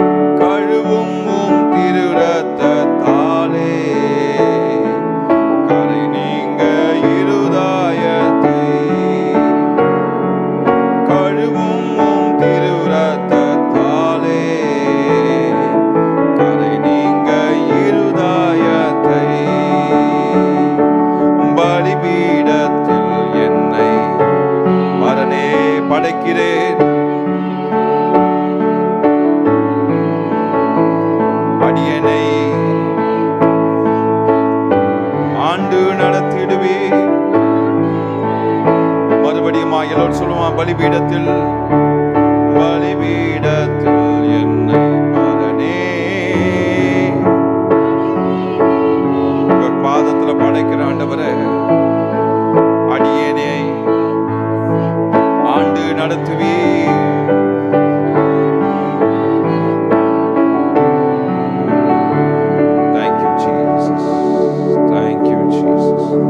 கண்கள்ல கண்ணீரோடு கூட வேதனை உண்டாக்கும் வழி என்னிடத்தில் உண்டோ?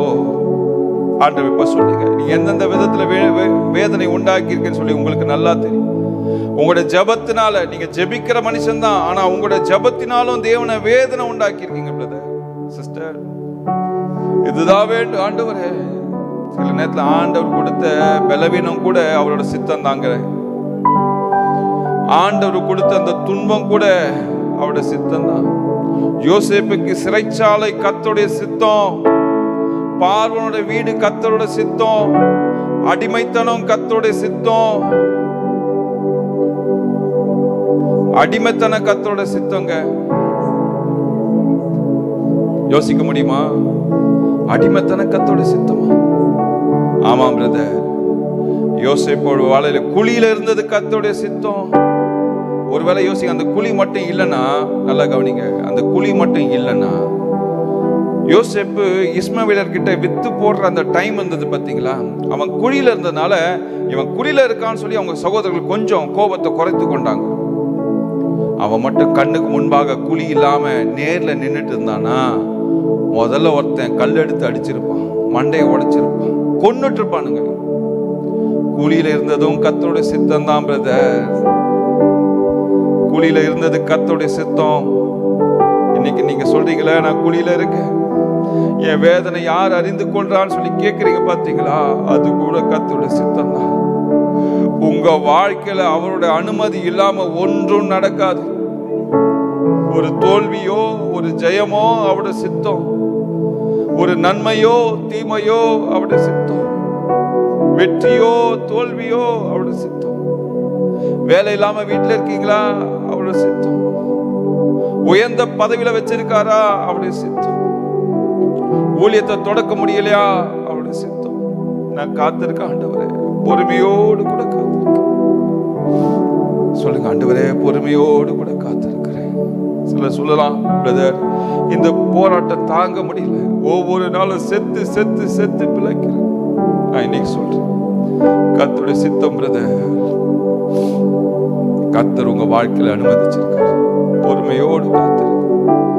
ஆபிரகாம் ஒவ்வொரு முறையும் பாருங்க, ஆண்டவர் சொல்ல இப்படி போ, இவ்வளவு தூரம் நட, இந்த தேசத்தை நடந்து திரி அப்படி சொல்றாரு. யோசிச்சு பாருங்க, வனாந்தரத்துல நடக்கிறது கஷ்டமான காரியங்க, ஈஸியான காரியம் இல்லை. அதோட புள்ள குட்டி அவங்க கிட்ட இருக்கிற எல்லாவற்றையும் எடுத்து சுமந்துட்டு கூடாரத்தை மாத்தி மாத்தி மாத்தி ஒவ்வொரு முறையும் கூடாரம் போது யோசிப்பாரு, ஐயோ எத்தனை நாள் தான் இந்த கூடாரத்தை பிரிச்சு பிரிச்சு நான் போட்டுக்கிட்டே இருப்பேன், எவ்வளவு நாள் தான் கூடாரத்தை மாத்திட்டே இருப்பேன். இந்த மனுஷன் கேட்கவே இல்லைங்க. ஆண்டவர் சொன்னாரா, கூடாரத்தை எடுத்துட்டு வண்டி கழுத மேல ஏத்து நட, திருப்பி இந்த இடத்துல கூடாரத்தை போடு, கமான் எல்லாத்தையும் முதல்ல கூடாரத்தை செட் பண்ணு. யோசிச்சு பாருங்க, நீங்க யோசிக்கிற ஒவ்வொரு வீடா மாத்திட்டே போறேனே, ரெண்ட் ஹவுஸ்க்காக அலையிறனே, நீங்க யோசிக்கலாம். ஆபிரகாமை யோசிங்க, ஒவ்வொரு முறையும் கூடாரத்தை பிரிச்சாங்க, கூடாரத்தை போட்டாங்க, தெரியாத இடத்துக்கு போனாங்க. ஏரோது கொலை செய்ய திட்டமிட்டான்னு சொன்ன உடனே எகிப்துக்கு போங்கன்னு சொல்லி கர்த்தருடைய வார்த்தை உண்டாக்குது. யோசிச்சு பாருங்க, யோசேப்புக்கும் மரியாளுக்கும், வா இந்த குழந்தை எப்படி தூக்கிட்டு போகும், எகிப்துக்கு எப்போ போகும், தெரியாத ஊராச்சே, யோசிக்கவே இல்லை. கர்த்தர் சொன்னார், போ, பச்சை உடம்புங்க, போய் தான் ஆகணும். கர்த்தர் உங்களை கொண்டு சித்தத்தை நிறைவேற்றணும்னா, go do it, just do it, செய்யுங்க. கஷ்டம்னு பார்க்காதீங்க. நீங்க யோசிக்கலாம், பிரதர் நீங்க ஈஸியா சொல்லிட்டு போயிடுங்க, என்னோட சூழ்நிலை இருந்து யோசிக்கிறது எனக்கு தானே தெரியும். நான் சொல்றேன், நீங்க செஞ்சீங்கன்னா உங்களுக்கு ஒரு சர்டிபிகேட் கூட கிடைக்கும். அந்த சர்டிபிகேட் மேலான சர்டிபிகேட், உலகத்துல இருக்கிற எல்லா சர்டிபிகேட்டை காத்திலும் பெரிய சர்டிபிகேட்டுங்க, ஆசீர்வாதமான சர்டிபிகேட். கனமான ஊழியக்காரனே, உண்மை உத்தமமான ஊழியக்காரனை யோசிச்சு பாருங்க. உலகத்துல இருக்க எல்லா ஜனங்களும் வந்து நிப்பாங்க. வேதாமத்தை நீங்க பாக்குற மனுஷங்களாம் அங்க நிப்பாங்க. ஆபிரகாம் முதல் கொண்டு பவுல் வரைக்கும் எல்லா விதமான ஜனங்களும் அங்க நிப்பாங்க. முற்பிதாக்கள் நிப்பாங்க, தேவ தூதர்கள் நிப்பாங்க. அவளுக்கு முன்பாக உங்களுக்கு ஒரு சர்டிபிகேட் கிடைக்குங்க. அந்த சர்டிபிகேட் பெரிய சர்டிபிகேட். கனமான ஊழியக்காரனே, உண்மை உத்தமமான ஊழியக்காரனே, ஹல்லேலூயா ஹல்லேலூயா. ஒப்பு கொடுங்க, ஒப்பு கொடுங்க ப்ளீஸ். நான் நேரத்தை எடுத்துக்கிறேன், தயவு செய்து கவலைப்படாதீங்க. இந்த கடைசி நேரத்தில் ஆண்டவர் நம்ம உள்ளத்தை கிரியை செய்து கொண்டு இருக்கிறார், கிளீன் பண்ணிட்டு இருக்கார். கொஞ்சம் கொஞ்சம் அழுக்கு ஒட்டி இருக்கு. நான் ஏற்கனவே சொன்னல, இருதயமாக வீட்டில் ஆண்டவரை கபோர்ட்ல மட்டும் நீங்க இருங்கன்னு சொல்லிட்டு போகக்கூடாதுங்க. என் வீடு ஃபுல்லா நிறைஞ்சிருங்க ஆண்டவரே. நம்ம வாஸ்டர்ல கர்த்தருடைய பிரசன்னம் ஆலயத்தை நிரப்பினது. உள்ள போக ஒருத்தரு கூட முடியல, ஆசாரியர்கள் உள்ள போக முடியல, ராஜா உள்ள போக முடியல, இஸ்ரவேல் ஜனங்க உள்ள போக முடியல. ஆலயத்தை நிரப்பினது போல இப்போ மகிமையின் பிரசன்னம் நம்முடைய இருதயம் என்னும் ஆலயத்தை நிரப்பணும், ஆலயத்தை நிரப்பணும். This is the time. ஆண்டவர் செய்கிற நேரம் இது. ஆலயத்தை நிரப்பணும். சொல்லுங்க, ஆண்டவரே என்னுடைய ஆலயத்தை நிரப்புங்க, இருதயம் என்னும் ஆலயத்தை நிரப்புங்க. நம்ம வாசிக்கிறோம், நீங்களே அந்த ஆலயம் சொல்லி ஆண்டவர் சொல்லுகிறார். அந்த ஆலயத்தை நிரப்புங்க. சொல்லுங்க, ஆண்டவரே நிரப்புங்க. ஒருபோது இனிமேல் புலம்ப மாட்டேன். என்னோட வேலை இது, ஆண்டவர் கொடுத்த வேலை இது. நான் செய்வேன். தினம் தினம் அனுபவிச்சாலும் பரவாயில்ல, நான் செய்வேன். ஒருபோது விட்டு கொடுக்காதவர். Thank you Jesus. Thank you Jesus. எல்லாம் சொல்லுங்க, ஆண்டவரே சுயம் சாகட்டும். ஆண்டவர் மறவாமல் நினைத்தீரையா, மனதார நன்றி சொல்வே. என்னை மறவாமல் நினைத்தீரையா, மனதார நன்றி சொல்வே. இரவும் பகலும் என்னை நினைத்து இதுவரை நடத்தினீரே. இரவும் பகலும் என்னை நினைத்து இதுவரை நடத்தினீரே. நன்றி நன்றி ஐயா, கோடி கோடி நன்றி ஐயா. நன்றி நன்றி ஐயா, கோடி கோடி நன்றி ஐயா. இந்த பாடலை நம்ம மறுபடியும் பாட போகிறோம். கர்த்தர் பெரிய காரியங்களை நம்முடைய வாழ்க்கையில் செய்திருக்கிறார். அவர் ஒருபோதும் நம்மை மறக்கிறதை விட. இப்போ என்னன்னா, ஆண்டவர் கிளீன் செய்துட்டார், இருதயத்தை கிளீன் செய்துட்டார். இப்போ நம்ம மனதார அவருக்கு நன்றி செலுத்த போகிறோம். மனதார நன்றி செலுத்த போகிறோம். மனதார நன்றி செலுத்த போகிறோம். எல்லோரும் இணைந்து சொல்லுங்க, ஆண்டவரே மனதார நன்றி சொல்லுங்க. ஆண்டவரே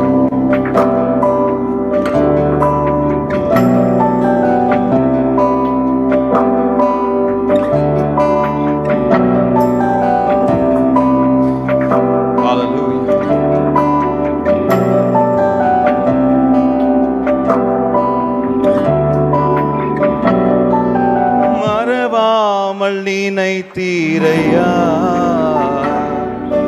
மனதார நன்றி சொல்வே. என்னை மறவாமல் நினைத்தீரையா, மனதார நன்றி சொல்வே. இரவும் பகலும் என்னை நினைத்து இதுவரை நடத்தினீரே. இரவும் பகலும் என்னை நினைத்து இதுவரை நடத்தினீரே. நன்றி நன்றி ஐயா, கோடி கோடி நன்றி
தடைகளை உடைக்கிற தேவன் அவர். தள்ளாட விடாமல் காக்கிற தேவன் அவர்.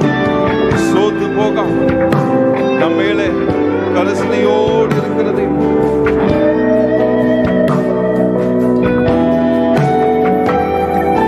தடைகளை உடைத்தீரையா, தள்ளாட விடவில்லையே. தடைகளை உடைத்தீரையா,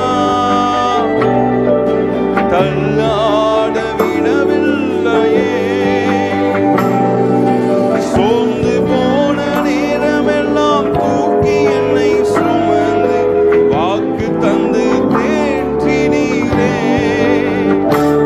நான் சோர்ந்து போன நேரமெல்லாம் தூக்கி என்னை சுமந்து வாக்கு தந்து தேற்றினீர். கரங்களை உயர்த்தி நன்றி நன்றி ஐயா,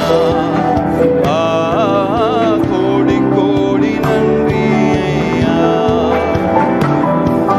நன்றி நன்றி ஐயா, கோடி கோடி நன்றி ஐயா. மறவாமல் நினைத்தீரையா, மனதார நன்றி சொல்வேன். என்னை மறவாமல் நினைத்தீரையா, மனதார நன்றி சொல்வேன். இரவும் பகலும் என்னை நினைத்து இதுவரை நடத்தினீரே. இரவும் பகலும் என்னை நினைத்து இதுவரை நடத்தினீர். கரங்களை உயர்த்தி நன்றி நன்றி ஐயா, கோடி கோடி நன்றி ஐயா. நன்றி நன்றி ஐயா, கோடி கோடி நன்றி ஐயா. நன்றி நன்றி ஐயா, நன்றி ஐயா. இந்த அழுக்க சுத்தம் செய்ததுக்காக நன்றி. சோதித்து பார்த்து புடமிட்டு சுத்திகரித்ததுக்காக நன்றி. எத்தனை பேர் வாழ்க்கை இன்றைக்கு புதிதாய் மாறி இருக்குன்னு சொல்லி விசுவாசிக்கிறவங்க எல்லாரும் வீட்டில் இருந்தபடியே கரங்களை உயர்த்தி தேவனுக்கு நன்றி செலுத்துவோம். நன்றி ராஜா, என்னை உடைத்ததுக்காக நன்றி, என்னை மோல் பண்ணதுக்காக நன்றி, என்னை சுத்திகரித்ததுக்காக நன்றி, என்னை புதிதாய் மாற்றினதுக்காக நன்றி, என்னை புதிதாய் மாற்றினதுக்காக நன்றி. இப்படி சொல்லிட்டு போனா மட்டும் போதாதுங்க, ஒன்று செய்யணும்.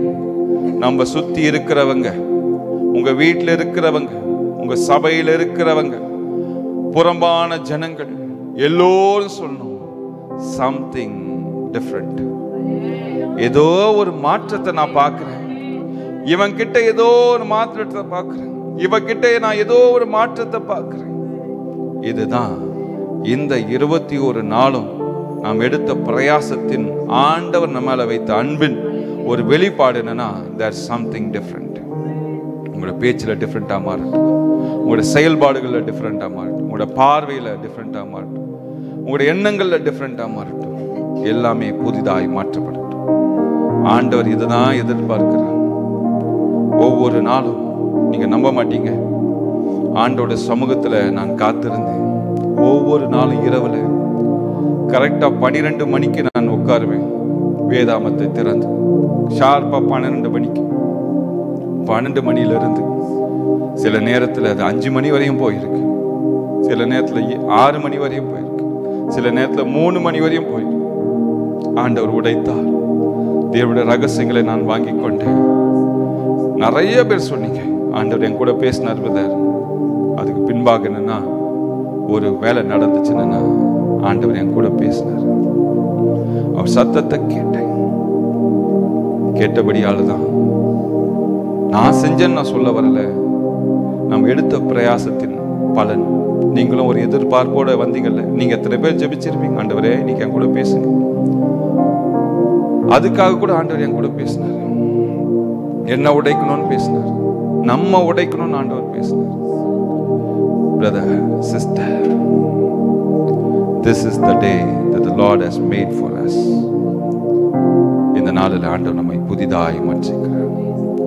தொலைத்து போன அந்த ரட்சிப்பை இன்றைக்கு புதுப்பித்துக் கொள்ளுகிறோம். ஒவ்வொரு டிரைவிங் லைசன்ஸுக்கும் ஒரு குறிப்பிட்ட காலம் இருக்கு. 20 வருஷம் அந்த லைசன்ஸ் உங்ககிட்ட இருந்தாலும் செல்லுபடி ஆகாது. என்ன பண்ணா ரினியூவல் பண்ணணும். ரினியூவல் பண்ணாதான் திருப்பி நீங்க வண்டியை ஓட்ட முடியும். இந்த 21 நாட்கள் நம்ம புதுப்பித்து கொண்ட நாட்கள். நம்ம எல்லாரும் ஃபோன் யூஸ் பண்றோம். மறக்காம ஒரு விஷயத்தை செய்வோம். என்னன்னா நைட்ல சார்ஜ் போட்டுருவோம். சார்ஜ் போட்டாதான் அடுத்த நாள் ஃபோனை யூஸ் பண்ண முடியும். சார்ஜ் போலன்னா அந்த ஃபோன் கையில இருந்தும் பிரயோஜனம் கிடையாது, எதுவும் செய்ய முடியாது. அதுபோல இந்த 21 நாட்கள் ஆண்டவர் நமக்கு சார்ஜ் கொடுத்திருக்கார். சார்ஜ் பண்ணியிருக்கோம், நம்மளை சார்ஜ் பண்ணியிருக்கோம். Today God is going to use us from today onwards. இன்னையிலிருந்து ஆண்டவர் நம்ம யூஸ் பண்ண போறார். எத்தனை பேர் விசுவாசிக்கிறீங்க? கரங்களை உயர்த்தி நம்ம முடிக்க போகிறோம். எல்லோரும் இணைந்து ஜெபித்து முடிக்க போகிறோம். இப்போ நான் ஒரு 2 minutes டைம் கொடுக்குறேன். எந்தெந்த விதத்தில் நீங்கள் புதிதாக இருக்கீங்க கொஞ்சம் யோசித்து, உங்களுக்குள்ள என்னென்ன மாற்றங்கள் ஏற்பட்டிருக்கு, ஆண்டவர் என்னென்னலாம் சொன்னார், என்னெல்லாம் பேசினார், ஒரு ரன் த்ரூ உங்கள் மண்டைக்குள்ள பேச்சில் மாற்றம் ஏற்பட்டிருக்கா? ப்ரேயர் டைமில் மாற்றம் ஏற்பட்டிருக்கா? வேத வாசிப்பில் மாற்றங்கள் ஏற்பட்டிருக்கா? நம்மளோட நடத்தையில், நம்மளோட குணாதிசயங்கள், நம்மளோட பேச்சில், மற்றங்கிட்ட நம்ம பேசுறதுல. சில நேரத்தில் என்னதான் நடந்தாலும் ஓகே, அவங்களுக்கு அட்ஜஸ்ட் பண்ணி போயிடும். இப்போலாம் டைரக்டாக சொல்லுங்க, எனக்கு வேண்டாம். உலகத்தில் மிகப்பெரிய கஷ்டம் என்ன தெரியுமா? நோ சொல்றது ரொம்ப கஷ்டம். அவங்க கோச்சிப்பாங்க. பிரதர் தைரியமா சொல்லுங்க, நோ ஐ டோன்ட் வாண்ட். தைரியமா சொல்லுங்க. நோ என்ற வேர்டு உங்க வாழ்க்கையில பல பிரச்சனைகள் உங்களை விடுதலை ஆக்கும். bold enough to say no. இது வேண்டானா வேண்டாம், ஆண்டவருக்கு வேண்டானா எனக்கும் வேண்டாம். ஆண்டவர் போவாதன்னு சொல்றேன், போக மாட்டேன். என்ன விலை கொடுத்தாலும் போக மாட்டேன். காத்திருன்னு சொன்னா காத்திருப்பேன். எஸ்ன்னு சொன்னா எஸ். ஒரு மெசேஜில் நான் சொன்ன ஞாபகம் இருக்கு, ப்ராம்ப்டிங். ஆவியானவர் வழி நடத்தல் என்ற செய்தியில இந்த காரியத்தை நான் உங்களுக்கு சொன்னேன்.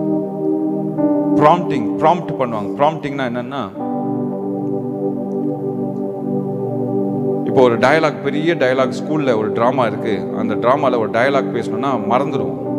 பின்னாடி இருந்து சொல்லிட்டே இருப்பாங்க அந்த டயலாக். சொல்ல சொல்ல முன்னாடி நடிக்கிறவங்க அவங்க சொல்ற டயலாக்கை காதுல வாங்கிட்டு இவங்க மைக்கில் சத்தமா பேசுவாங்க. அதுதான் prompting. when God voice comes behind you, உங்களுக்குள்ள கர்த்தரோட வார்த்தை உள்ள வரும்போதெல்லாம் அது அப்படியே செயல்பாடுல நீங்க கொண்டு வரணும். கர்த்தர் சொல்லுவார், நீங்கள் செய்யுங்க. இப்படி நீங்க செய்யும் போதெல்லாம் பாருங்க, உங்க வாழ்க்கை மாறும். உங்க வாழ்க்கை ஆசீர்வாதமாய் மாறும். கடைசியாக இருக்க இடங்கள்ல கடைசியாக கரங்களை உயர்த்தி சொல்லுங்க,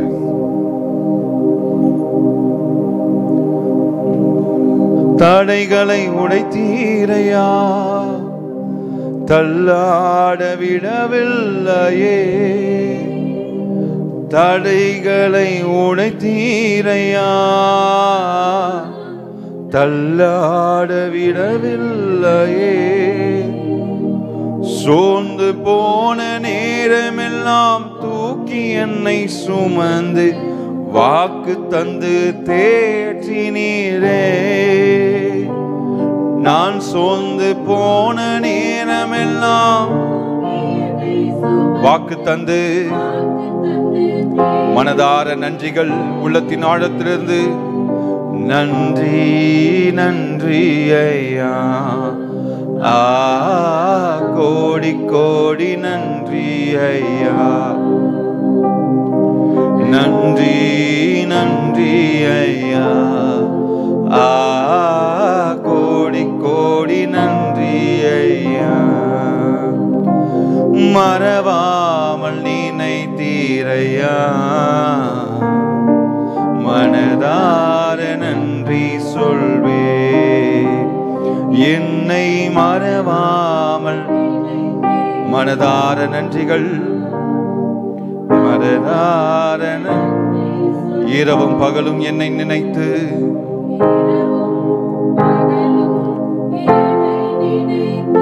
இதுவரை எல்லோரும் இணைந்து சொல்லுமா, இரவும் பகலும், இரவும் பகலும் என்னை நினைத்து. கரங்களை உயர்த்தி நன்றி நன்றி ஐயா, கோடி கோடி நன்றி ஐயா, நன்றி நன்றி ஐயா.